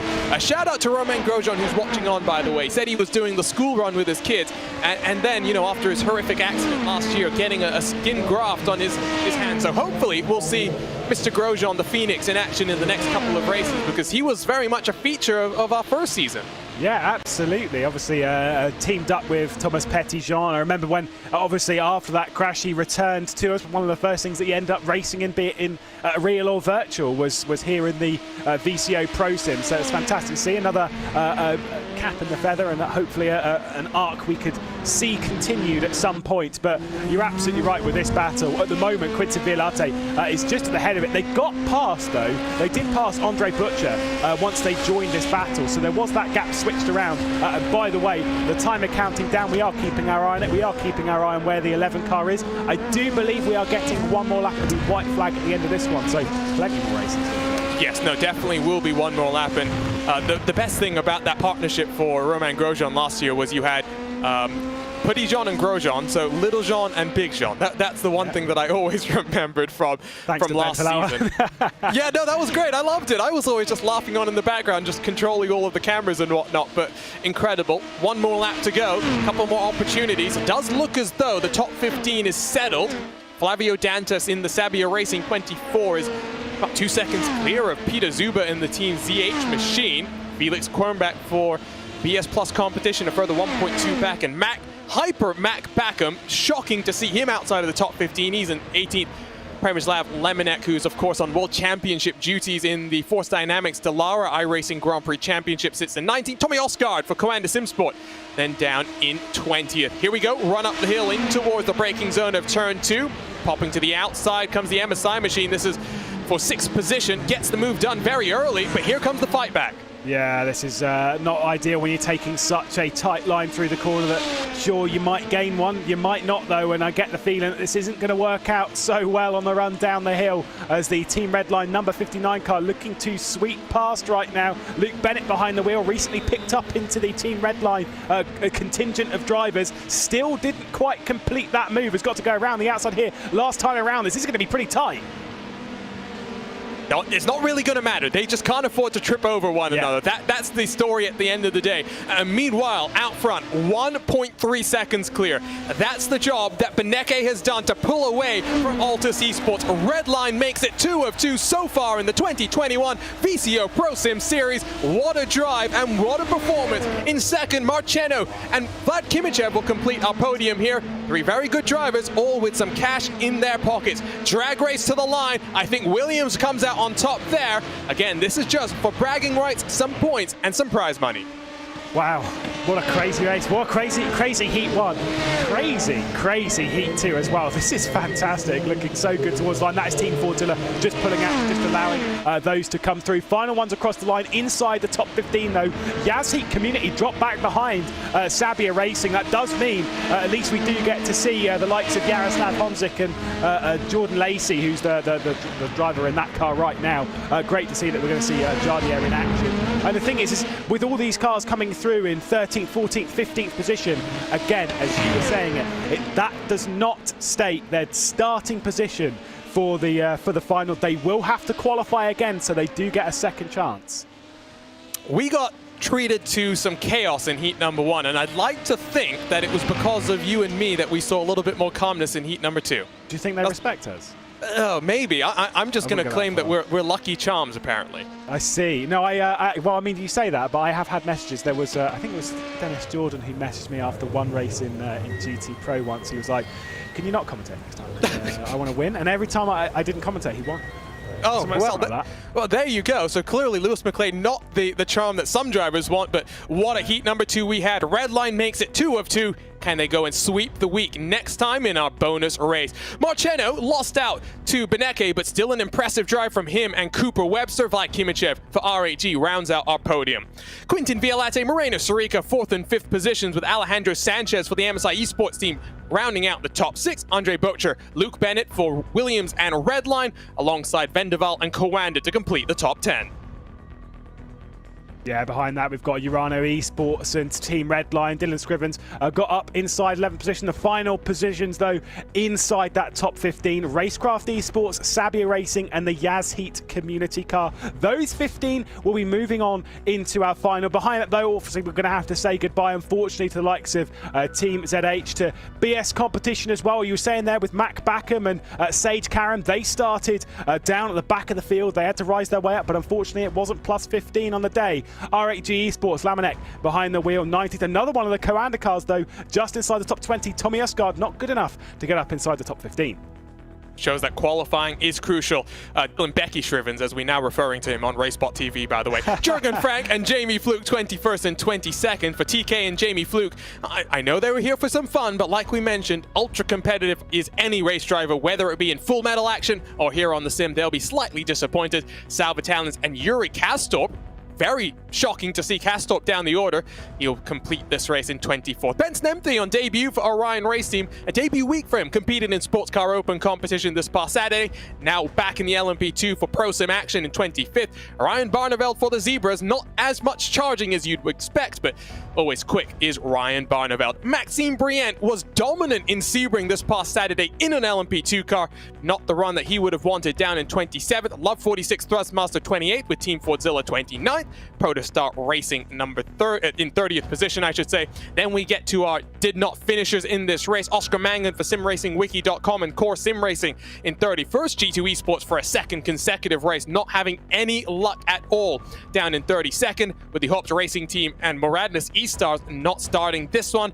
I believe we saw them in heat number 1. Here's a look at a couple of things that we saw then in this race. It was Hectic on the start, not as hectic as that first race. That's what happened into turn 3. I believe that's Brient, and I guess it was Simonson that went very much sideways on the entry. Not sure if there was contact, but some good racing after that. I think that was Gergo Baldi into the rear of them, and that was what sent them up over the reef, and that was why Gergo Baldi got a drive-through penalty, and why we saw Yuri Kazdorp down the order. Look at how crazy this was. A little bit of brushing, but to be fair, all things were fairly clean as, you know, Redline, MSI, 2 MSI Esports cars were all battling it out involved in this. You had the Sim Racing Wiki car, we had the Sabia car that was sent off. They managed to just get back inside though, back inside the top 15 as just crazy racing was continuing. BS Competition didn't really have a good day, neither did Apex.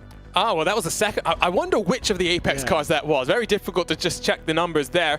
This was, I think, Grimbergus getting the move done on the inside into that penultimate corner, shutting the door then into the final corner. Very defensive. That's the story of turn 3. Almost set up Baptista's run, but Baptista finally got the move done. Patience, the name of the game for him. Long way around, powered down very nicely, gets the position. Yeah, and again, this battle at the race lead was really starting to heat up. Simone Maria Marcheno just trying to hang on, but when the door was open, Max Beneke was absolutely going for it. Completed a move, came across the line, and between Max Beneke and Chris Lullum, it was victory for them in the second heat. They progress, and not only that, but they take top prize money as well. Well, I tell you what, we've got our race winner standing by. It's Chris Lullum joining us. Chris, good start from you there to survive some of the chaos. How excited are you to make it a red line sweep so far in this 2021 VCO ProSim Series? Oh, yeah, it was awesome. Yeah, the race was good fun. Hard racing at the beginning, but I made it through. The pace was all really close between everyone, so the gaps didn't really change. Max made the difference at the end. How intimidating is it to be paired with someone like Max? Because I'm sure he's a really nice guy behind the scenes, but there's some unspoken pressure that comes with being paired with someone as quick as him. Yeah, no, it's awesome. Learn many day working with him, but yeah, no, there's not really much pressure behind it. It's good. I mean, considering how things were in Heat 1, were you keeping your eye on that? Were you seeing kind of the carnage and chaos that was happening? I saw a big crash behind me, yeah, but no, I knew I just had to take my time. Eventually, things got themselves out. It's solid. With also, final question, with how the tracks are selected for this, of course, we get that vote where we pick between 3 circuits, and you never really know which one is. How do you kind of prepare for that? Is there a way that you prepare on all 3, or do you just kind of go, look, we'll do practice when we can? Yes, well, when the 3 tracks are announced, you do a couple sessions in each track, just like 1 hour in each track or whatever, and then when you get an idea of where the vote's going, you focus those tracks for the last hour or hour before the race. So that was Chris Lullum, winner. We don't have his teammate standing by, so looks like just the one interview for now. But Heat 2, incredible stuff. But now it's time for some fun as the drivers get set to go racing in that bonus race. The server's going to go up. They'll join into that session, get ready for qualifying. It's time for some debating here, Ben. As Ben has forgotten to unmute his classic. mic. That is my move. I copyright that one.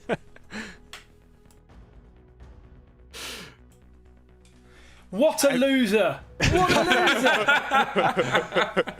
loser! Right, let's get on to it. Okay, today's topic for our little bit of discussion is something close to many of our hearts, and we're going to talk about brake dragging in iRacing. First of all, before we get into is it right, is it wrong, what we think about it, it's prohibited in VCO qualifying. You are absolutely not allowed to do it. If you're seen to do it, then you are banned from racing in VCO ProSim for the whole season. So what is it and why is it so serious, Lewis? Oh, wow. I mean, it's, to be fair, I think our Junior he's got a few opinions on this one.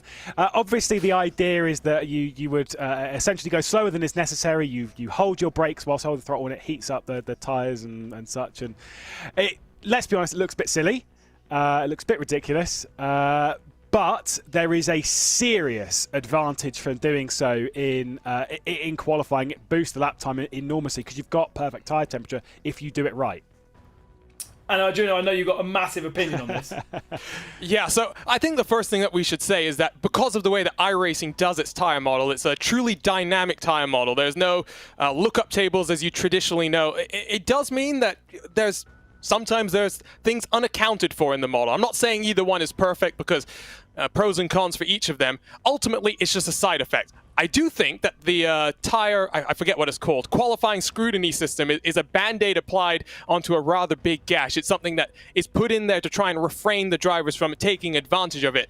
Ultimately, though, sim racing is just a form of motorsport, and motorsport is all about taking a rulebook, piecing it apart, finding the gray area, and taking advantage. I can very much understand the frustration of drivers, especially given that there are some teams that figure out the secrets earlier, maximize the ability of their ability to warm up those tires and therefore put in the quick laps.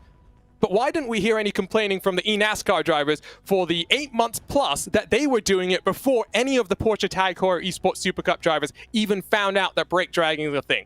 Final thing, and I'll let the other guys go because I could go on for a while here. I've heard the story about how it was found out from some of these road teams. It involved a real-world driver, a very successful real-world driver, suggesting it to them. It's not necessarily something that's totally out of the realms of possibility. It's just really taking it to the limits and really abusing the car more than you maybe would be able to do in the real world. Yeah, exactly. And George, we're talking about this crossover between real and virtual. In the real world, you could, in theory, do exactly the same thing, but you would absolutely destroy your clutch and really cause a bit of an issue on the car. But ultimately, it would have the same effect. It would warm your brakes. It would warm your tyres. Yeah, I mean, personally, I take a similar look as Arjuna, to be honest, on this, because I have to say, like you said, you've got to find any possible advantage. You're there to do a job. You're there as a driver to perform. If that enabling factor to perform is to brake drag, then at the end of the day, if the tools are there, utilize them. I mean, like you say, quite rightly, Ben, you wouldn't do it in a real life context, but maybe that is the grey area between real racing and sim racing. Naturally, they're going to have differences. You've got sim racing professionals, you've got real racing professionals. Sim racing professionals want to use the tools that are at their disposal. If brake dragging's one of them, at the end of the day, if it's, I know, maybe a grey area, maybe frowned upon, is it illegal? That's purely up to perspective and opinion. Personally, I think anything that a driver uses his smarts, intelligence, whatever it may be, it's fine by me. So it sounds as though you guys are kind of on the same page. Why, therefore, Lewis, has VCO prohibited it in this competition in such a strong way? Because I think so. It looks pretty silly. I get where it comes from in the real world point of view. There is a basis that it could theoretically work if that were the case. But let's be honest, it looks silly, and that's the kind of thing is that we're trying to make racing here. We're trying to sort of. We're not showing it though because we're not showing qualifying. No, absolutely. But it's hidden away. It's the advantages to certain drivers. You get the pro drivers come in and they see all these sim drivers doing this kind of stuff. They think, what is this? It's rubbish. I get why it's there. But it's kind of one of those things where, obviously, with it being a band-aid, as you were saying, Arjuna, about it being applied, there are certain things that trying to help it rather than removing the problem itself, which I get is not an easy problem to remove. But it's where it comes the onus of the series itself to decide whether finding small loopholes like this, like the whole grass and tyre cooling. We'll go into that another point. Don't worry. Going into those loopholes of the sim rather than anything that actually makes any sort of logic need to be kind of ruled out by the series itself. I for one, I think they should be ruled out. I think it should be dealt with pretty harshly because it's a bit silly. Isn't it a bit like the real world banning weaving to warm your tyres up before the start of a race? Kind of, but also kind of not. Because when you weave, I'd argue that there's not much you could do to take more advantage of the weaving. Yes, you want to get your tires into that right window, but some of the things that you do in brake dragging are a little bit more extreme. What I would say is, and maybe we're setting up for a future discussion topic here, is it benefits the teams that have more time to go ahead and practice and try out different things. And that's a discussion that's been popped around on the Twitterverse over the last couple of weeks as well with the retirement of Nathan Lyon from the eNASCAR Coca-Cola iRacing series. The amount of time that we're seeing put into driving from the full-time now sim racers. It's not like in the real world, Ben, where you have, maybe 3 hours in total of practice time for every F1 race weekend. You have 24/7 ability to go out there, to do laps, to try different things. And when you get more and more drivers, for example, the Coanda team have almost 10 world-class championship level drivers now. They can do so much more practice and brute force the ways to go fast here. So is there like a window? Can you do too much brake dragging and therefore have a negative effect? Yes, you can overheat your tires if you're a little bit too aggressive, but how much do you hurt yourself versus underdoing it? I think it's less of an impact than when you underdo it, personally. Well, we could go on forever. Unfortunately, we were only given 5 minutes. So you can continue a conversation on our Twitter handle, of course, and all of us are on there. Thanks very much for all of your votes on who will be commentating for the bonus race. Thanks very much for not voting for me. I'm feeling very hurt. I'm going to go and cry in the corner for the next half an hour. Before we do, though, a little shout out for the VCO Simi Awards, which is back, launched on Monday, and it is time for you guys to get voting for the Simis. We've moved from 11 different categories to 13 different categories this year, and from one man that has completely changed his life, Lewis McGlade, as our VCO champion commentator last year. You've got the trophy on you, Lewis. Only do. Keeping it by. Always. Right next to me. He sleeps with it. Let's have a little appetizer of what's in store this year.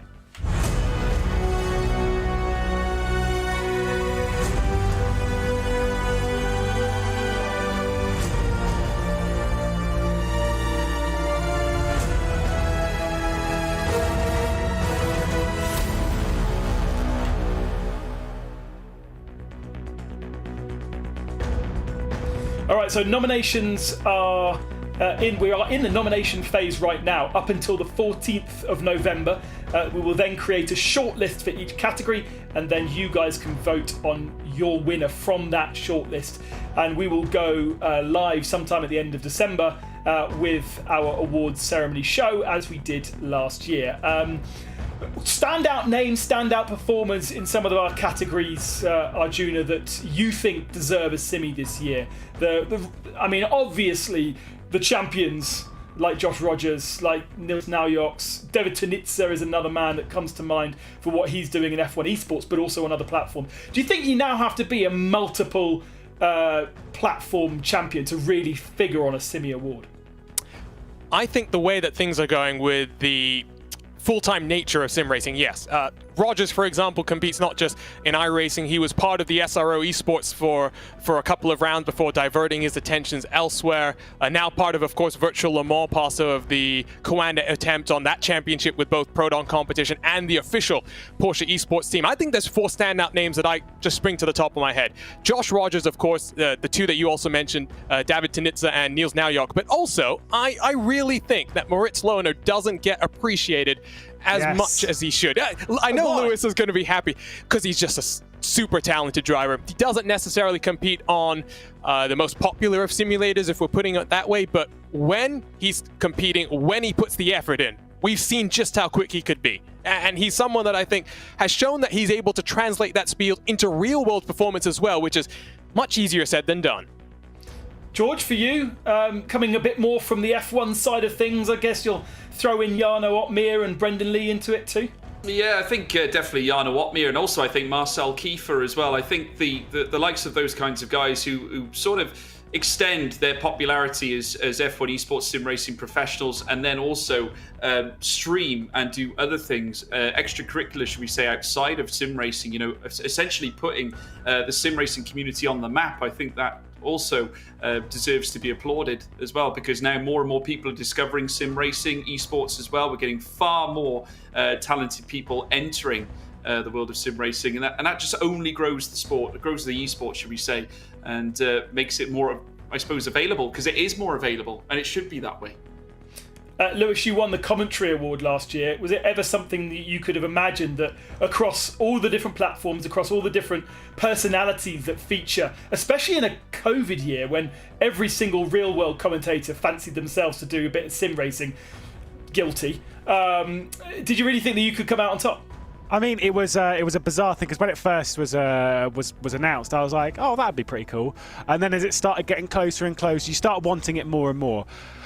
I mean, the thing is with commentary and stuff in the sim racing world, if you kind of look back even 10 years ago, the professionalism of sim racing commentators was still very, very high, and it's just gone up and up and up. And to be sort of thrown into the names, I mean, of course, the likes of Connery Maddox were nominated last year. Fantastic commentary teams. Chaz Draycott as well, who now does plenty of commentary in real world. I'm sure the list in all categories this year will be tighter than even that. I mean, it's a thrilling thing to be a part of and watching unfold, not only from the commentary perspective, but obviously said that the drivers, the teams, a couple of those new categories as well. Best photographer, that'll be an interesting one.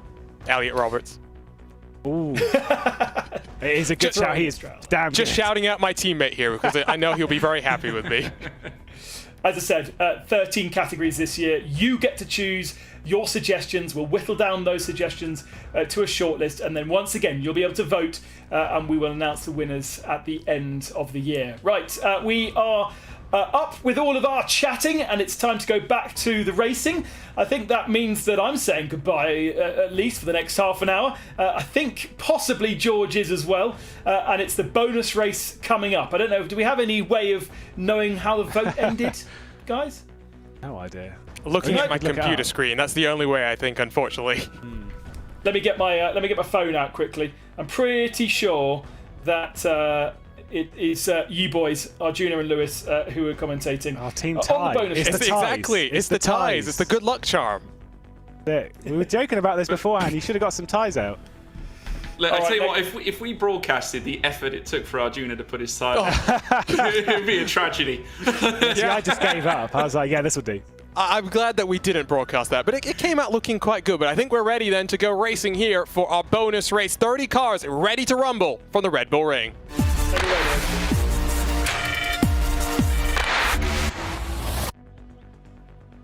What an evening it's been so far. The Styrian Mountains has still more stories yet to be told. Lewis, I mean, chaotic in the first couple of races. Knowing that there's more prize money on the line now, I would not be shocked if we get even more chaotic racing here now.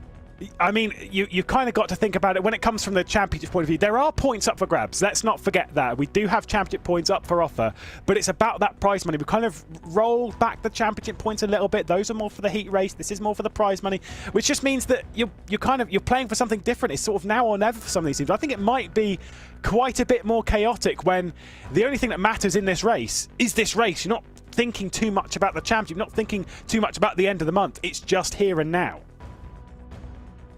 And so to remind you, $500 for the winner, down to $20 for the driver that finishes down in 15th. So a lot more money on the line. We're paying out $5,500 for each of our 4 races. 4 rounds, all building to $25,000 to be handed out here. Great look at some of these cars. That's the Altus Esport livery looking great. iLivery is not just designing some of our templates for the drivers, but also doing that livery as well as the wonderful BS Plus competition car. I don't just have my VCO ProSim badge on me today. I have my BS Turner one, which I know you were feeling quite jealous about, Lewis. Yeah, absolutely. Love a good, I mean, obviously, you know, jumping in with some of the BS guys, I haven't known them for a fair while. Great team. Florian does fantastic stuff with this team, and you know, they're a really, they're a great outfit. You kind of think of it, you talk to some of them, they're light-hearted, they're having a bit of fun, they're joking about it, but when they hit the racetrack, they're dead serious, and they are very quick. As an organisation, they've got a lot of cars in the VCO ProSim, as you would expect. Same with Redline, same with Coanda. It just means that everyone else has to prove themselves against the very best. I just need to convince Florian to send me that suit that Robbie Foley wore, which was half BS, half Turner. Here's a look at our starting grid then for the 30-minute bonus race. It's Maximilian Benecke who puts it on pole. He won our heat number 2. He'll be alongside Daniel Pastor for the Urano Esports team. Julian Sun in one of the R8G Junior cars lines up inside of Christopher Dambeats for Team Redline. MSI Esports Alejandro Sanchez had a breakout year in 2020.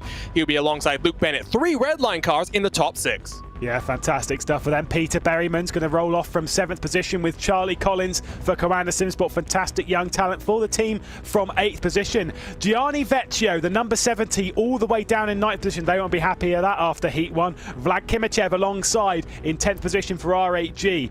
Rainer Talvar for BS Competition, and then Dylan Scrivens starts from 12th position for Urano. Don't forget Dylan Becky Shriver. I was trying to think of what you were thinking. That was Becky, yes. We've got to say that every time, thanks to Joop de Ligt. David Williams for Team VRS in the number 31 alongside Josh Thompson. Bosch Thompson for the 73 Williams Esports Tour Blast car. That's got Sami Matty Trogan in it. Plenty of pace there. The Frenchman Jeremy Bouteloup inside of Sam Coitet for the Racecraft Esports team with Dakota Fritt for Vendaval alongside Simone Maria Marciano. Not the best of qualifying performances after that heat number 2 drive.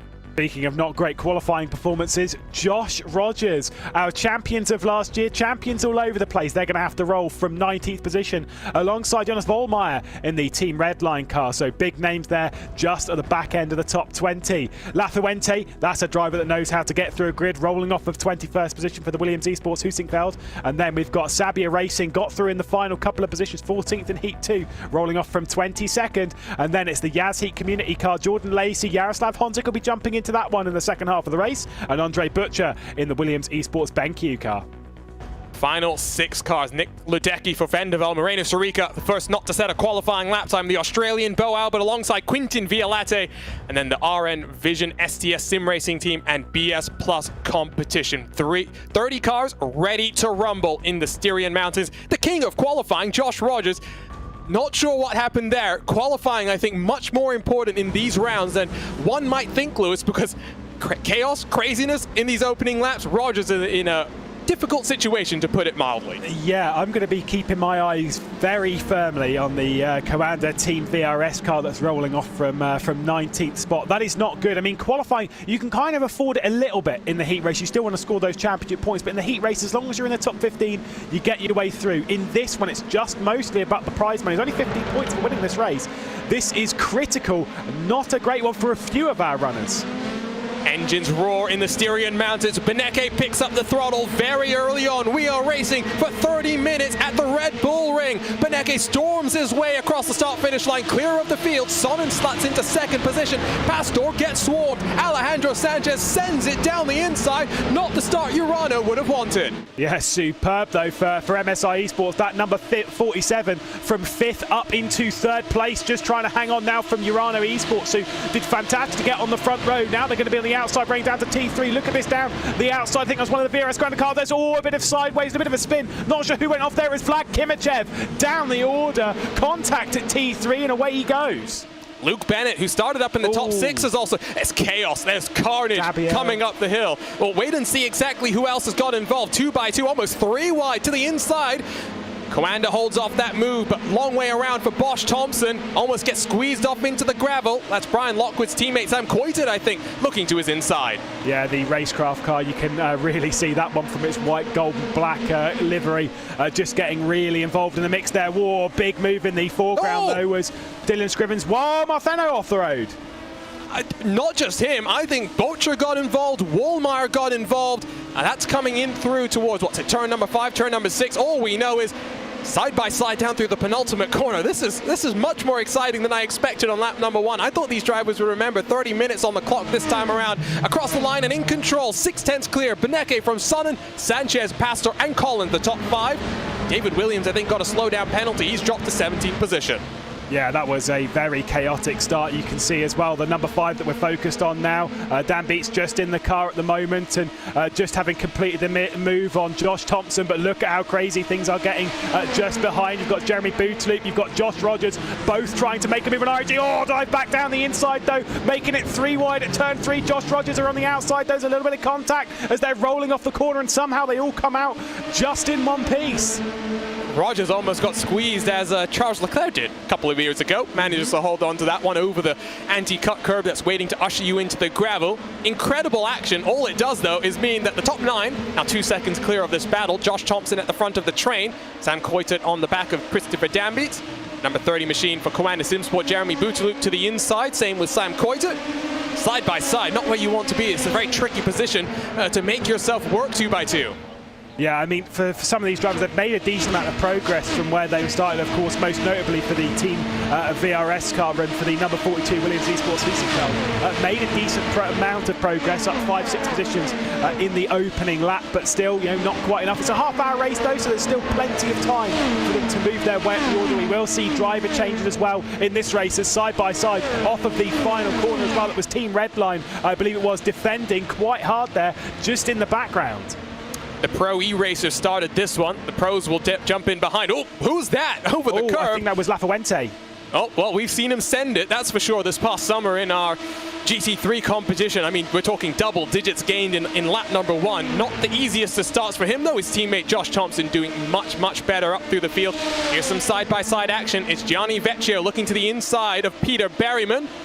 Berryman competing for a World Championship crown. He'll be on the inside in that deep braking zone. Down the hill they'll go. Vecchio can run it around the outside. There's some contact between the two of them. Here comes Dylan Shrivens to take advantage. Yeah, fantastic stuff. Just a little bit of contact. I'm not sure if Vecchio was turning back onto the inside of Berryman, but look at this from Becky around the outside. Go on, Bobo. He's making that one stick. Made it stick around the outside of the first part and the second part. He has made that position up. Vecchio also coming through as we ride on board with the number 89 BS competition car of Talvar. Oh, that is dodgy stuff. That's so tight, and Peter Berryman is going backwards. Hung out to dry with some NASCAR-style bump drafting going on there. Yeah. Talvar using the chrome horn to push Vecchio in front, now 7th position. These cars now 2 seconds behind the Welshman Charlie Collins, who runs in 5th position. There are some gaps starting to form. Beneke in control, only 8 seconds clear. Sonnen's doing a great job to keep him honest right now and not let him run away like he did with Marcheno earlier on. Yeah, same with Alejandro Sanchez, by the way. He's just about keeping the same kind of gap as Charlie Collins has just made up the move on Daniel Pastor. So there has been that switches going wide with Vecchio. Talvar's through. Berryman nearly there as well. So Vecchio made up a couple of positions now, dropping them as well. We ride on board with Peter Berryman, who's got to get around the outside at Schlossgold. Not normally a move we see, but Lewis, the 70. Oh, sorry, for a second. It's Gianni Vecchio that's got a drive-through penalty. I was not wrong there. So Vecchio, not sure exactly why. All this battling doesn't mean anything. He's going to be down on pit road in a couple of laps' time. Yeah, race control sees everything. So clearly they've seen some sort of issue on the first lap. We were seeing some crazy stuff up at T3. So I'm not really surprised that someone was receiving a driving penalty. Shame, though, for Vecchio in the number 70 car, Team Redline. They are going to struggle to get any sort of result out of this race.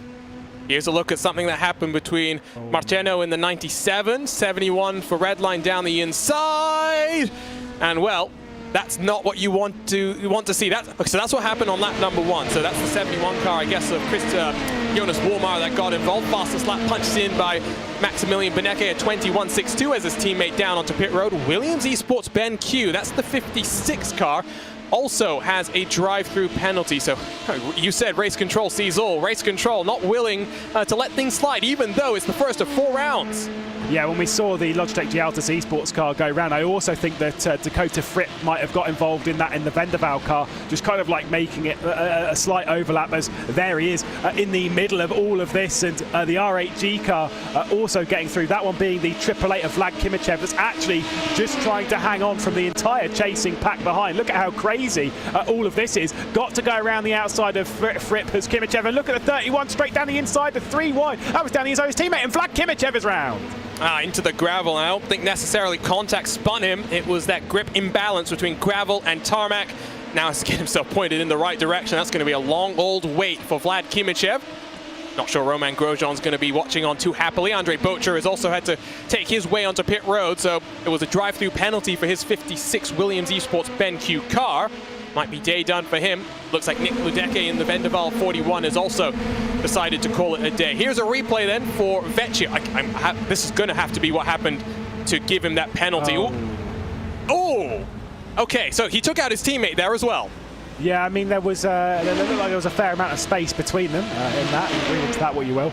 but I mean, it's chaotic. There we go. So it was a drive-through penalty for Van der Voort. That'll be for the incident we saw that said Marcheno round, as the 31 there massively sideways coming off the corner. That one is David Williams, and look at this 3 wide coming through. Look at the BS competition car just picking through all of them. Kenny Roosen behind the wheel of all of that, and fantastically flying his way through in that brilliant BS competition. There's 3 wide off the corner, and the Yassi stuck in the middle, I think might have got a bit of damage there. I think that the BS car got squeezed by Luke Bennett, and then Jordan Lacey really nowhere he could go. Meat in the sandwich now has to defend us right behind him. Daniel Lafuente in the Hoisingveld Williams Esports car slips on by. Oh, Lacey almost gets bundled into the gravel like we saw with Kimichev the lap before. Now looking to pounce is Quintin Violate, who's worked his way up the grid. Great drive from the young Frenchman as Lacey loses the rear end. What car control there? Oh, I think also, was that the Williams Esports race car that just disappeared from the front of that? Not sure if that was DQ or something, but oh no, he's back. No, it just must have been a blip. And either way, back into it, I was concerned there might have been some larger issue there. Fantastic car control, though, from Lacey. That's so easy, especially in this car.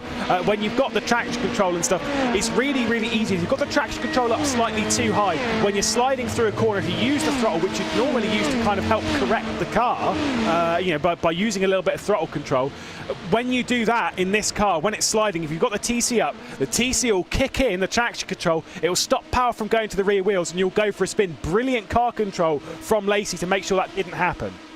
Yeah, the traction control here really not friendly. It's willing to help you, but in the worst way possible. As side by side, 3 wide, Lafuente sends it down the inside, just about gets it stopped. Great move there.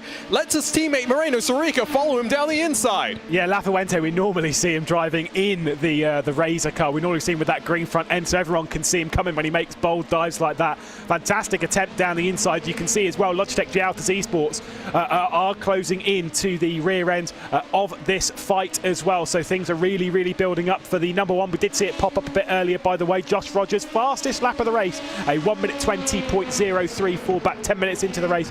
Got up into 11th position, still going to be a bit disappointed for that, but most importantly of those higher up the order, Team Redline are over a second clear of RHE Esports behind. Not yet clear of the draft, but it's lap by lap. A 10th here, a 10th there. That's the job that Beneke is doing, of course. He'll hand his car over to Chris Lallam on board with Sam Koiter for the Racecraft Esports team. Another driver who will be competing this Thursday in the Force Dynamics Dallara iRacing Grand Prix Championship. Up the hill, he'll work in behind Josh Thompson. This should be easy to the inside. Don't think that Thompson can fight too much here, because they are closing on that train of cars just in front, and indeed, Koiter gets the move done. It'll be Pete Berryman next in line, 2 seconds up the road.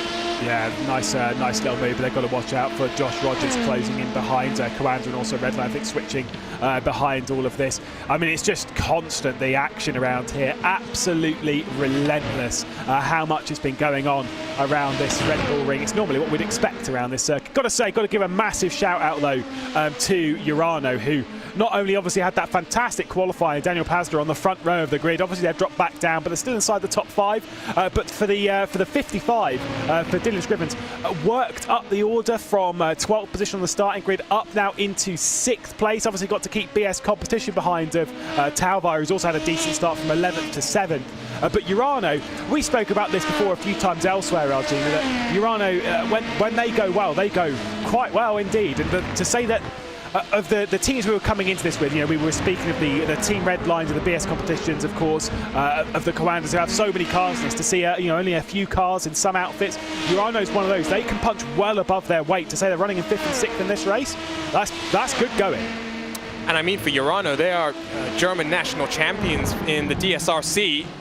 In a GT3 machine, yes, but we know just how talented their lineup can be, and now when paired with real-world professionals, maybe there's a little bit more experience that you can learn, the different things, the strategies, the approaches that you can take from those drivers. Only 3.5 minutes away from the pit stop window opening. I would be shocked. I would be absolutely gobsmacked if we see the driver changes early for some of these teams. Of course, for Beneke and Lallam, they're fairly close on pace. That's not the case across the board here, though. But that was one of the main things that we saw last season in the VCO ProSim. For anyone who watched us when we had those the Formula 3 cars, of course, we had driver swaps in that as well. For those teams, those drivers teams that had two drivers that were, it's hard to say competent, but you know what I mean, like brilliant drivers, to have them across the board.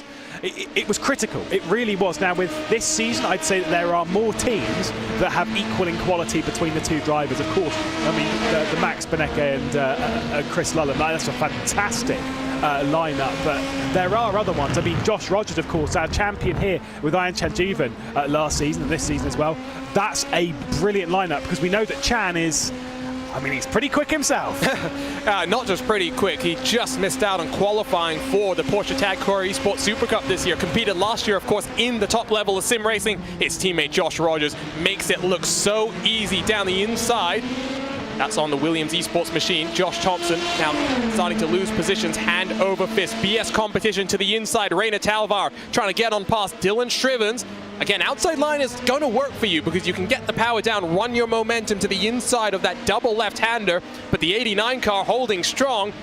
55 fighting back as expected. Oh, and there's contact, and away he goes. That was a bit of a shame for BS competition. I think Talvar, that was not an easy one to call. I kind of get the feeling that Talvar might have turned in a little bit too early in BS competition, but you could also argue that that Bobo was a little bit too far off of the white line. I mean, they just came together. Unfortunately, the 89's lost position. I'd say it's just a racing incident between the two of them as they were fighting hard there around the outside, going into that central section. Doesn't normally work. Still, obviously, space needs to be given, not into the old should lift out of it. Absolute rubbish that is. But BS competition either way drops a position now behind Apex Racing. So Peter Berryman gets to have yet another go at the back of Dylan Strivens, and will try and find his way through as we really do approach that pit window. I wonder how much similarity there is between this Dallara P217 and the Dallara IO01 that Berryman is fighting for a World Championship title in. I have a feeling nothing at all. Nothing. Probably not. There's probably more similarities between that than this to the F3. True. Also another Dallara car. Which did make me wonder when we were talking about the F3. Can you imagine driver swaps in the F3 car in the real world? I can't imagine how chaotic that would be. Berryman to the outside. Don't think he's going to have enough to take the look this time around. These cars 3.6 seconds behind Daniel Pastor in the number 95 that sits in 5th position right now. Great fighting, but as is the case in all forms of motorsport, great fighting, not always the quickest out on track. Yeah, of course, they're about to hand over, though, in the near future over to their teammates. Of course, for Peter Bowman, it's over to Elvis Rankin. For Dylan Strivens, it's over to Sandy Mitchell, a well-accomplished GT driver. There are a couple of these driver swaps, though. Normally, when we see teams teaming up in this, well, I mean, how much we talk about this in the Sports Car Open, Sprint Masters, how much the likes of Josh Rogers team up with Mitchell de Jong, who Mitchell de Jong's a pro driver. I think that's a little bit of faith, though, from Coanda in the shoulders of Charlie Collins, that moving forward, that he's teamed up with Mitchell de Jong. That's a big step, because that's a strong lineup as well, let's be real. It is. It really is. As word from race control, pit window is open. Only car that comes in this time around is Daniel Lafuente in the Williams Esports hoisting felt machine. Here comes the move from Berryman up the hill into turn 3 to the inside. He'll get the move done. Does it open the door for Rainer Talvar behind? Yeah, decent move there, nice and clean. Rainer Talvar not quite quick enough off, and if I was Strivens right now, unless you're planning on holding it around the outside down at Schlossgold, which is possible, but risky, it leaves you on the outside. Ask Alex Albon about that one. I'd kind of want to drop back in line. Talvar was nearly there, hogging the gap that Strivens wanted to do. Now Strivens is going to try and go around the outside, and I'm pretty sure the car behind will answer the question as to whether that's possible or not, because Talvar tried it, but Strivens, remember, he did it earlier in the race and went around the outside of both parts. I think he's going to do it again. Oh, you just jinxed cursed him. Fantastic. Yeah, I tell you what, Dylan's not going to be happy with us. A, for that, but B, for calling him Becky so many times. So we'll call him Becky again. He's going to get on our case. Talvar, though, on the exit of the corner, gets the move done. Which car comes to pit road this time around? I think Talvar blinked. Yes, indeed, Talvar does come down. That was close, though. He almost ran Bobo off the road. Yeah, so, I mean, Becky gets to do another lap at least, so we'll get to see that. Jordan Caruso, by the way, has jumped in behind the Logitech Gialtas Esports car. They've been into the pit lane. Also seen Gustavo Ariel into the pit lane, or jumping into the RAG Esports car. So we are seeing those driver swaps happen. We'll see most of the contingent come into the pit lane this time. Baez all a little bit wide there. Alejandro Sanchez also going to try and sweep through RAG. I think it might have been lap traffic there with one of the BS competitions, so I'll stop the panicking as Sanchez trying to make a move on the R8G driver that is currently being driven by Julian Sonnen. You can see the red line car is absolutely gone from this. MSI all the way around the outside of Schlossgold. Fantastic move, and Charlie Collins is ready to pounce as well. Yeah, the young Welshman joined up with Coanda earlier this year as around the outside. Does it open the door for Collins? He runs a bit wide. He thought about the move. I do think that this is what happens when you get the best drivers across of sim racing. It's not just the best on iRacing. You give them a fixed setup. You give them a very little practice time. It's putting on an absolutely incredible show. Rivals the World Championship in terms of quality of driving.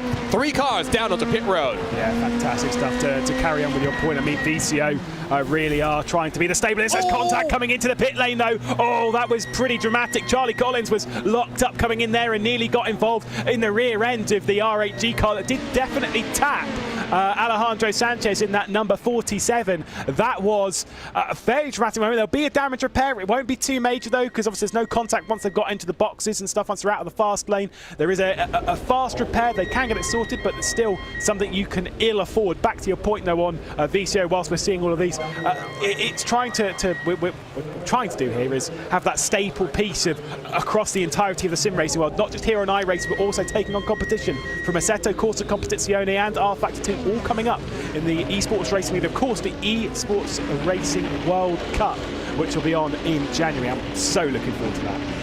We'll talk about that more. You can see there, pit window closes in actually less than 60 seconds because with 11 minutes left on the clock, pit window will be closed.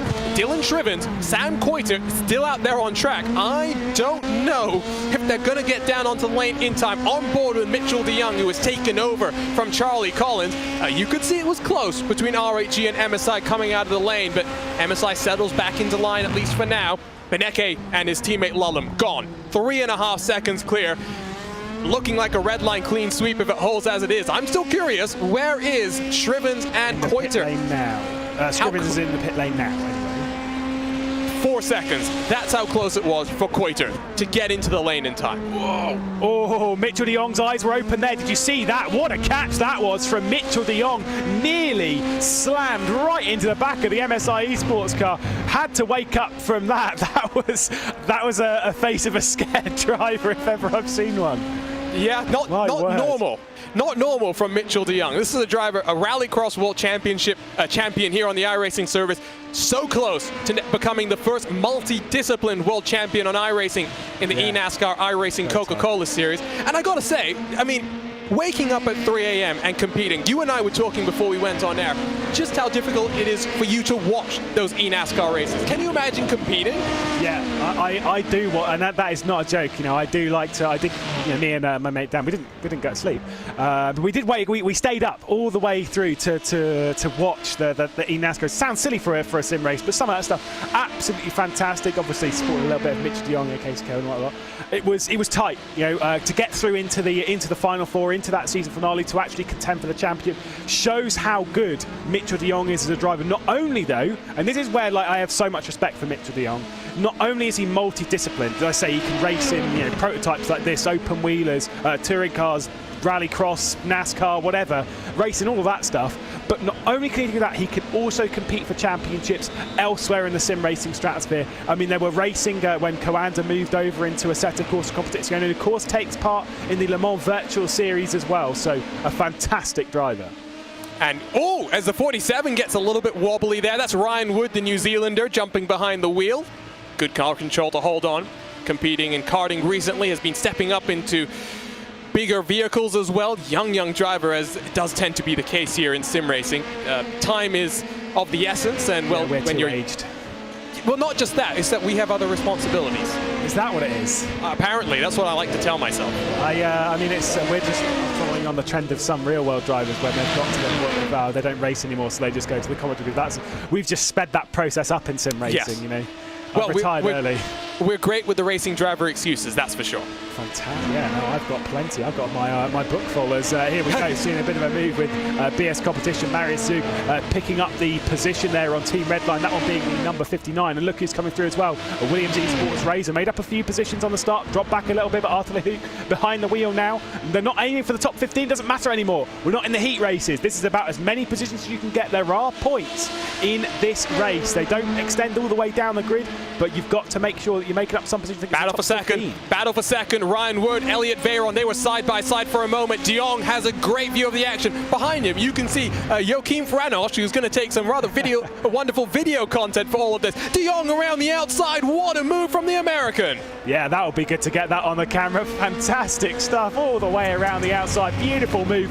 Trying to get Coanda up into second position.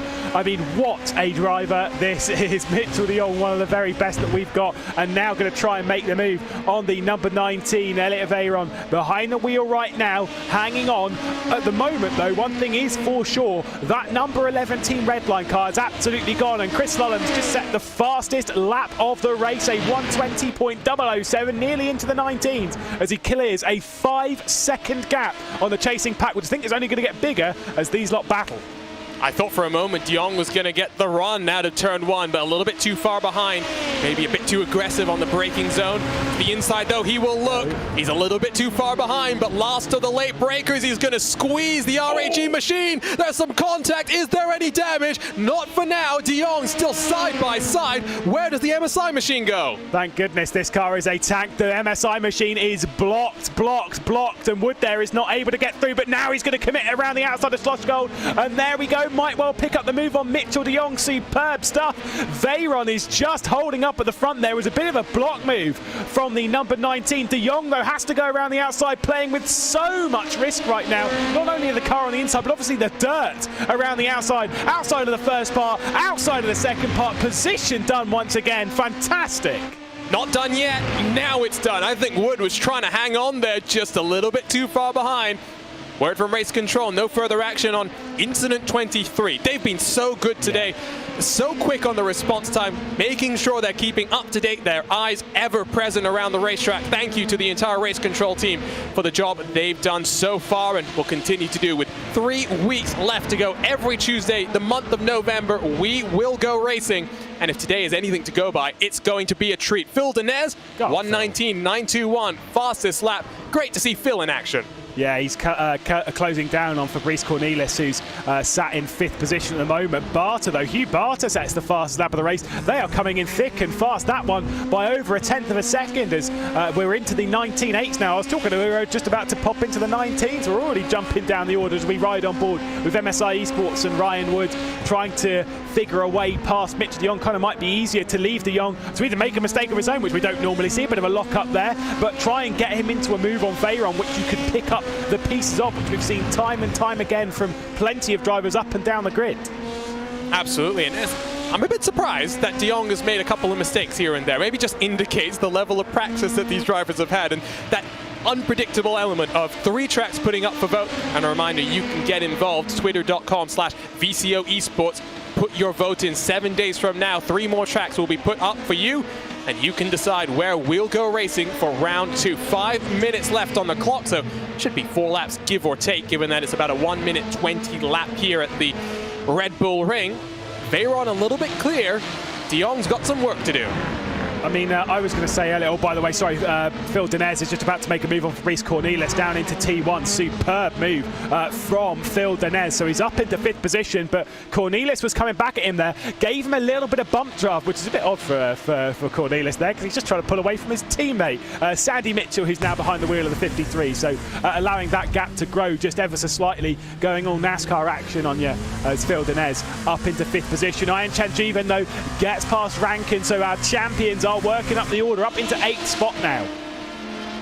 We were saying sim race is a young man's game. Ryan Wood is 15, Elvis Rankin 14. Yeah, I don't want to talk about it. We have to. We have to give these guys their due. Rankin, who joined up with the Apex guys earlier this year, heard a lot of good things about him from the Apex Racing team. They are very excited to have him on board. Of course, a World Championship roster that any team would be in envy of. Just adds to the illustrious list of names that the Apex team is looking to bring up to World Championship glory. Rankin just a little bit too far behind as we run on board with the Apex Racing Team car.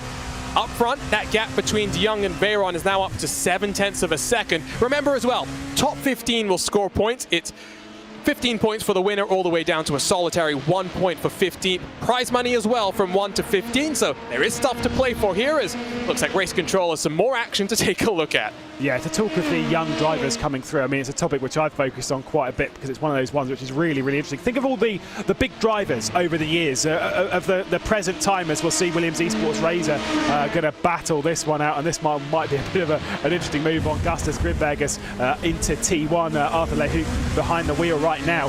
Think of all the big names. Of course, at the moment, Josh Rogers, Max Beneke, Sebastian Job, you know, even elsewhere in sim racing, of Erhan Iovsky, of Jarno Opmeer, etc. Of those drivers in the past, Gregor Hutu, of course, our very own Hugo Luis. All of these drivers that have been big. There's a mistake from Gustus Grimbergus. Thank you for Arthur Lehoux, because he'll pick that one up. But these young drivers that we're focused on now, trust me, one of them, don't know which one it is, but one of them is a superstar of the future that will be taking over that mantle. Do not bet against it. A little bit of leaning there as Lehoux slides the rear end as he gets the move done through Schlossgold. iRacing World Championship history was made last Wednesday. Youngest ever podium winner, 13.5 years old. Let that sink in. Let that sink in. Jarno Leskinen with a Rallycross World Championship podium to his name. Superstar in the making, I have no doubt about that. By the way, this battle, it's great, but what it does mean is Marius Zug in 15th is able to stretch his legs in front. That's for that final points paying position, the final position that pays out prize money as well. 2 minutes left on the clock, I believe 2 laps to go. And once again, another fastest lap of the race, this time by Phil Denez. So the gap is building to Fabrice Cornelis behind, and obviously no slipstream to the 89 BS competition driver. So at least a day which hasn't gone so great. Of course, they had Lauren Heinrich started up really highly in Heat 1, and then a retirement, a disconnection even on the first lap. But obviously, we saw that massive incident in the previous race for BS competition. They're probably expecting a little bit more for Phil Denez, though. He's doing his duty for the team, the 89 up inside that top 5 as we drop back a bit further down the order to see R8G versus, down the order. This is for second position. This is Veyron versus De Jong versus Wood. Looks like an issue for Vendeval and Josh Anderson in the 36. Of course, they had a drive-through penalty, towed back to pit lane, so day done for Vendeval. 2 retirements from this race out of the 3 retirements, not what they would have wanted. Where is Beneke? He is coming across the line now, so it is the last lap this time around, so Barney the flagman will put that white flag out. So one more opportunity for De Jong to try and get past. I think Veyron is far enough in front. I think so too. I think he's just about done enough to hold the charges behind. There's nothing much more they can do right now, and the gap is just slightly too big. Whilst, yes, if there is a mistake, something could be open, but right now, especially with how Elliot Veyron's been driving the last few laps, I don't see any mistakes creeping in. Half a lap to go. Run out of turn 3, or turn 2. I just made that mistake, which I know Lewis is going to bug me about. No, it's fine, it's fine. You can say technically it's fine, or just can't say technically. Veyron and Sonnen, can they hold on? De Jong a little bit too far behind. 15 seconds left on the clock. The young Frenchman will hold on. Romain Grosjean will watch on with delight. But who's even more delighted? It's Dom Duhan. Redline won heat number 1. They won heat number 2. And after that, Beneke Lullum dominated 30 minutes of action. They'll be $500 richer heading out of the Red Bull Ring. What a round number 1 we've had here in the 2021 VCO ProSim Series. But it's Redline domination. It's Redline who wins here in the Styrian Mountains. Wow, what a sweep. Sweeping the entire day is Team Redline. Got to give a massive shout out to R8G and Coanda. That is a podium of big teams. We always speak of the Team Redline versus Coanda in sim racing terms, and there we see it continue, but this time with R8G. Speaking of Redline versus R8G, got a bit of this for 13th position as the number 5 car just going to be able to hang on at least at the moment. Glania behind the wheel at the moment, just keeping Hugh Barter at bay. Barter obviously set the fastest lap of the race at one point, wasn't able to hang on to it. Marius Zug going to be outside of the top 15. We missed that then, so it must have been on the final lap, or even maybe in the final couple of corners, because that was a late move. Everyone else, it doesn't matter where they finish. It's just bragging rights. Top 15 get points, top 15 gets prize money. I have a feeling Zug might just be a little bit frustrated. Yeah, I mean, like I say, it's just sometimes you've got to accept it's not your day. Now, obviously, with the level of preparation that you can apply, this is one of the interesting things with this kind of championship, is normally you'd sit here and you'd think, what do we do right, what do we do wrong? You'd already be thinking about it, I promise you. You would already be thinking, what are the positives, what are the negatives, what do we adjust for next round? Whereas in this championship, nothing. You can't adjust anything. And I tell you what, drama might not be done in a day full of twists and turns. MSI and Elliot Veyron, and the RAG team, I should say. You remember what happened on pit entry there, Lewis? Yes. Race control is going to be taking a look. I don't doubt that. I'm surprised they weren't no quicker on. Like, I mean, obviously, I said that's really like firing a shot. Well, race. So I think they're doing fantastic. But it's interesting that they're waiting to hear the opinions of each. No, it's not. I know where you're getting at. What's actually happened is the MSI team have put in a protest just 2 minutes ago. So not enough time for race control to really render a verdict. So that's why. Drama might not be done. Plenty of action still, but not out on track, but in the steward's room. Here's a look then at our race results after 30 minutes, 22 laps of action. Lalem and Beneke dominated here today, 7 seconds clear of RAG and Coanda Simsport. What a podium there. Lewis mentioned it. That is a podium of heavyweight contenders. Look for next week, potentially some new names to pop up. Ryan Wood, what a drive from the young New Zealander. He completes the top 4 with Phil Denez just behind him. Fabrice Cornelis and Sandy Mitchell for the Urano Esports team. In a line astern, only 6/10 between them, with Ayhancan Güven 3/10 behind them. Elvis Rankin completes the top 9 with Brian Lockwood completing the top 10. Really a strong drive from all of those contenders. Maritz Lohner in 11th, Sammy Matty Trogan 12th, Luis Glaner for Team Redline in 13th, with RAG 14th. Cooper Webster at the final points paying position, and the final position that also gives out prize money. Not the easiest of second races for them, but heat number 2 very much showed that Webster and Marciano will be 2 to watch for. Team VRS in 16th, Team Redline 17th and 18th positions, with Jardier across the line in 19th. Ramon Pinheiro completes the top 20. Remember, 30 drivers started this, so plenty of big names, not even in the top 20. Gustavo Ariel for RAG 21st. Good recovery drive for RN Vision STS Sim Racing team, with Sabio Racing, Williams Esports Razor, and Team Redline completing the top 25. Altus Esports in 26th, with Marius Zug back in 27th. Too many cars, a lot of cars with time added as a result of too many incidents out on track. That drops Zug from 16th to 27th. 2 Redline Vendaval retirees, I should say, 28th and 30th, sandwiched with Andre Bocher in the middle. 30 cars, 27 retirees. Incredible stuff here today, Lewis.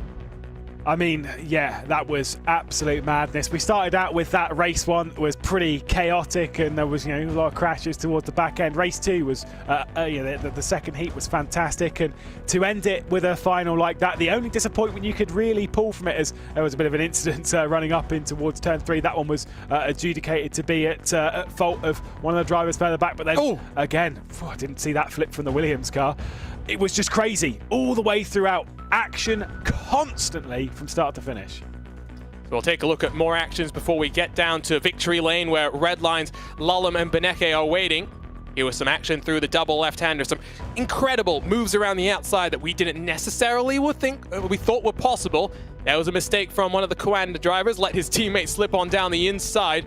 Lots of mistakes into that turn number 3. Here was the Williams BenQ car going for a ride over the anti-cut curb at turn number 1. Plenty more passing into turn 3. Yeah, Lafuente made so many moves, and unfortunately that was probably one too many. Bit of 3 wide running up the hill with one of the BS Competitions car with a Yaz heat, and of course one of the Team VRS cars. Absolutely crazy. Redline over the right-hand side. A bit of a squeeze off the corner though, and it was Yaz heat in the middle, just being thrown up a little bit into the air. The madness just kept coming.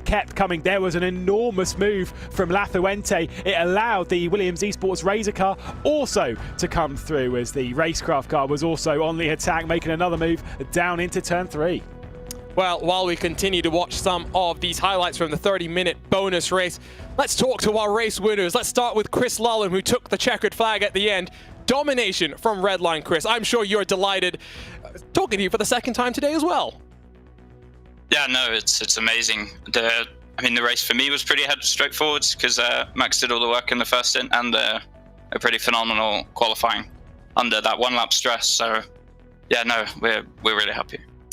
And talk about this format then after one of the races done. Of course, you don't find out the track till very late on. You mentioned it's hard for you guys to really prepare. What does that do in terms of the mindset, though, in how you approach the races, how aggressive you can go, especially starting that race number 1 like you had to do? Yeah, no, it really comes down to the last sort of intense preparation you can do right before the race. The heat format is really good fun. Racing against all the other real drivers and against sim drivers. No, it's good. Well, let's swing it on over then to Max Beneke. Lewis, take it away. Yeah, Max, I mean, fantastic race there. Talk us through how the race start was. Looked absolutely crazy from everyone backwards, but for you, looked pretty simple, to be perfectly honest. Yeah, the race start was the more simple part of today. It was more about qualifying because you only have that one lap and you need to be up front, because if you're in the pack, you're not going to make it up the front. So that was the most important part today.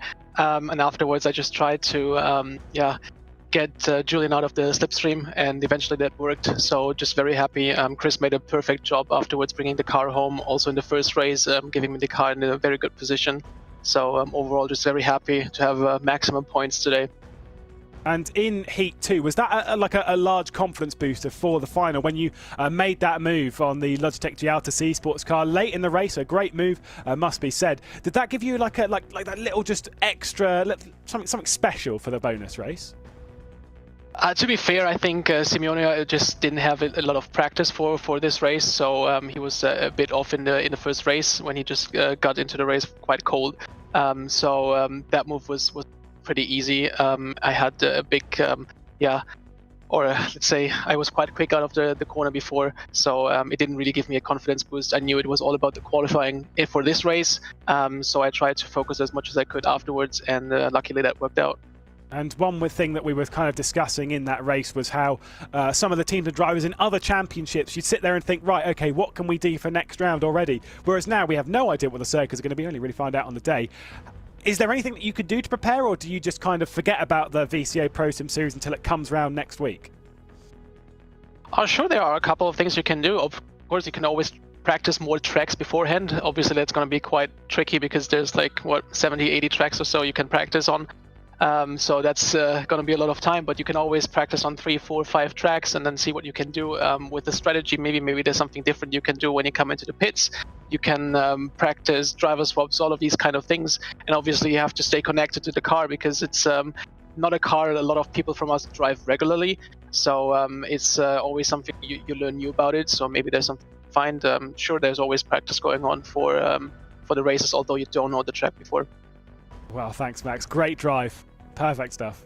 Thanks a lot. And Thank you very much. What a day it was for Redline, sweeping the weekend. 3 races, 3 victories for Redline here today. Well, heat racing was great. Feature racing was great as well. Before we wrap it up, though, let's talk amongst the 4 of us about what a great first race weekend this was, Ben, for the VCO ProSim Series in 2021. Oh, and he's made the mistake again. Classic. That's 2 for 2. Fuck's sake.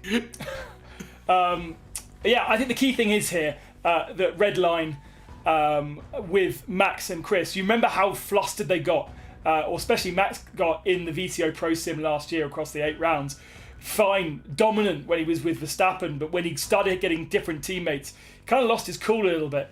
He's taken a victory in the main race, he took the bonus, and all of the other guys who did well in the heat race have not done well in that bonus race. So he now, I mean, we don't have the points in front of us, but he should have a pretty decent comfort margin over the likes of Benito, who finished outside the points in the bonus race. The number 1 car was only something like 8th position. So they have some points, but ultimately a decent comfort margin for Beneke and Lalem going into next week.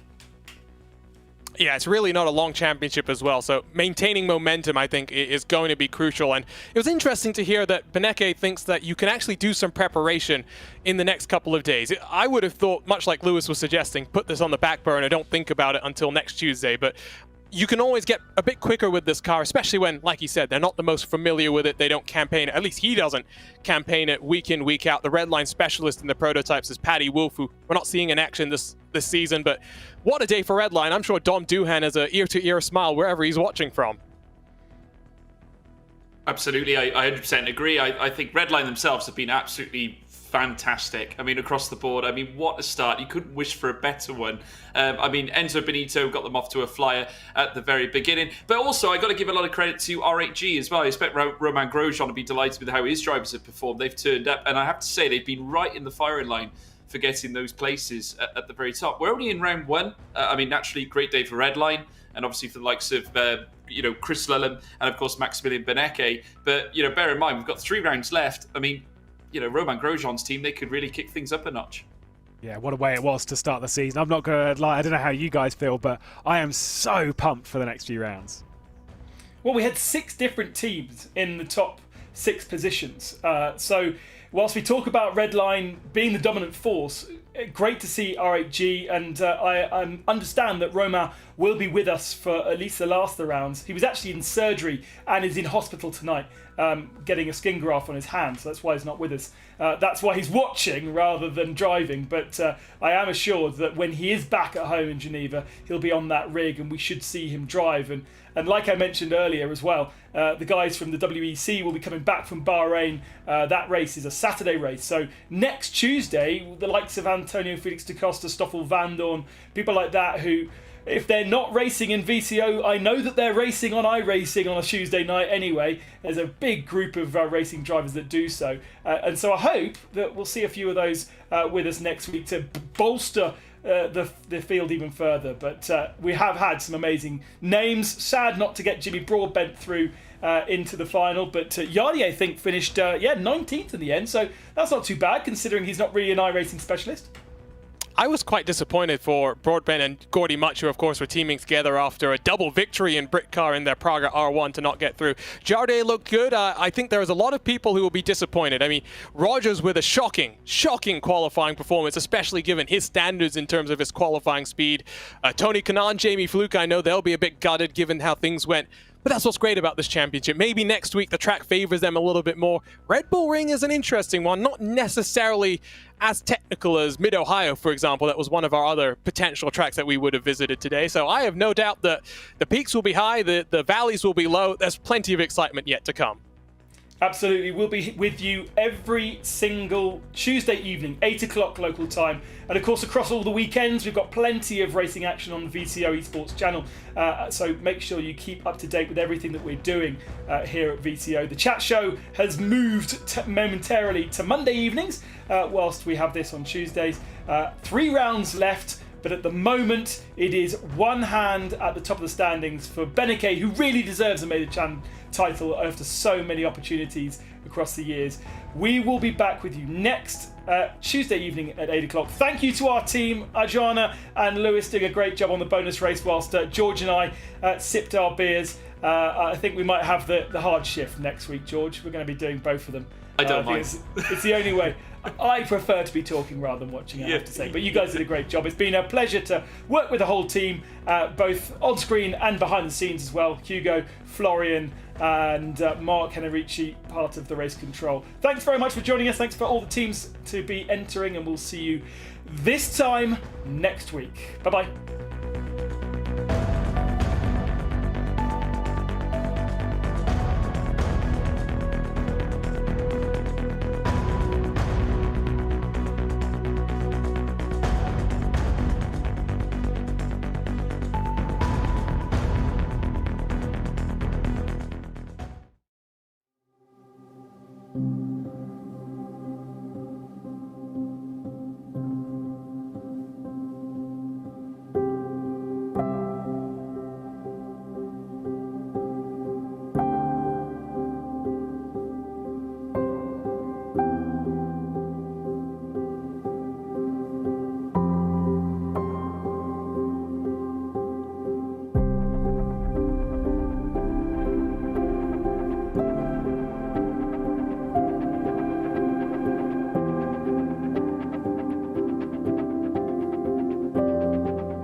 you.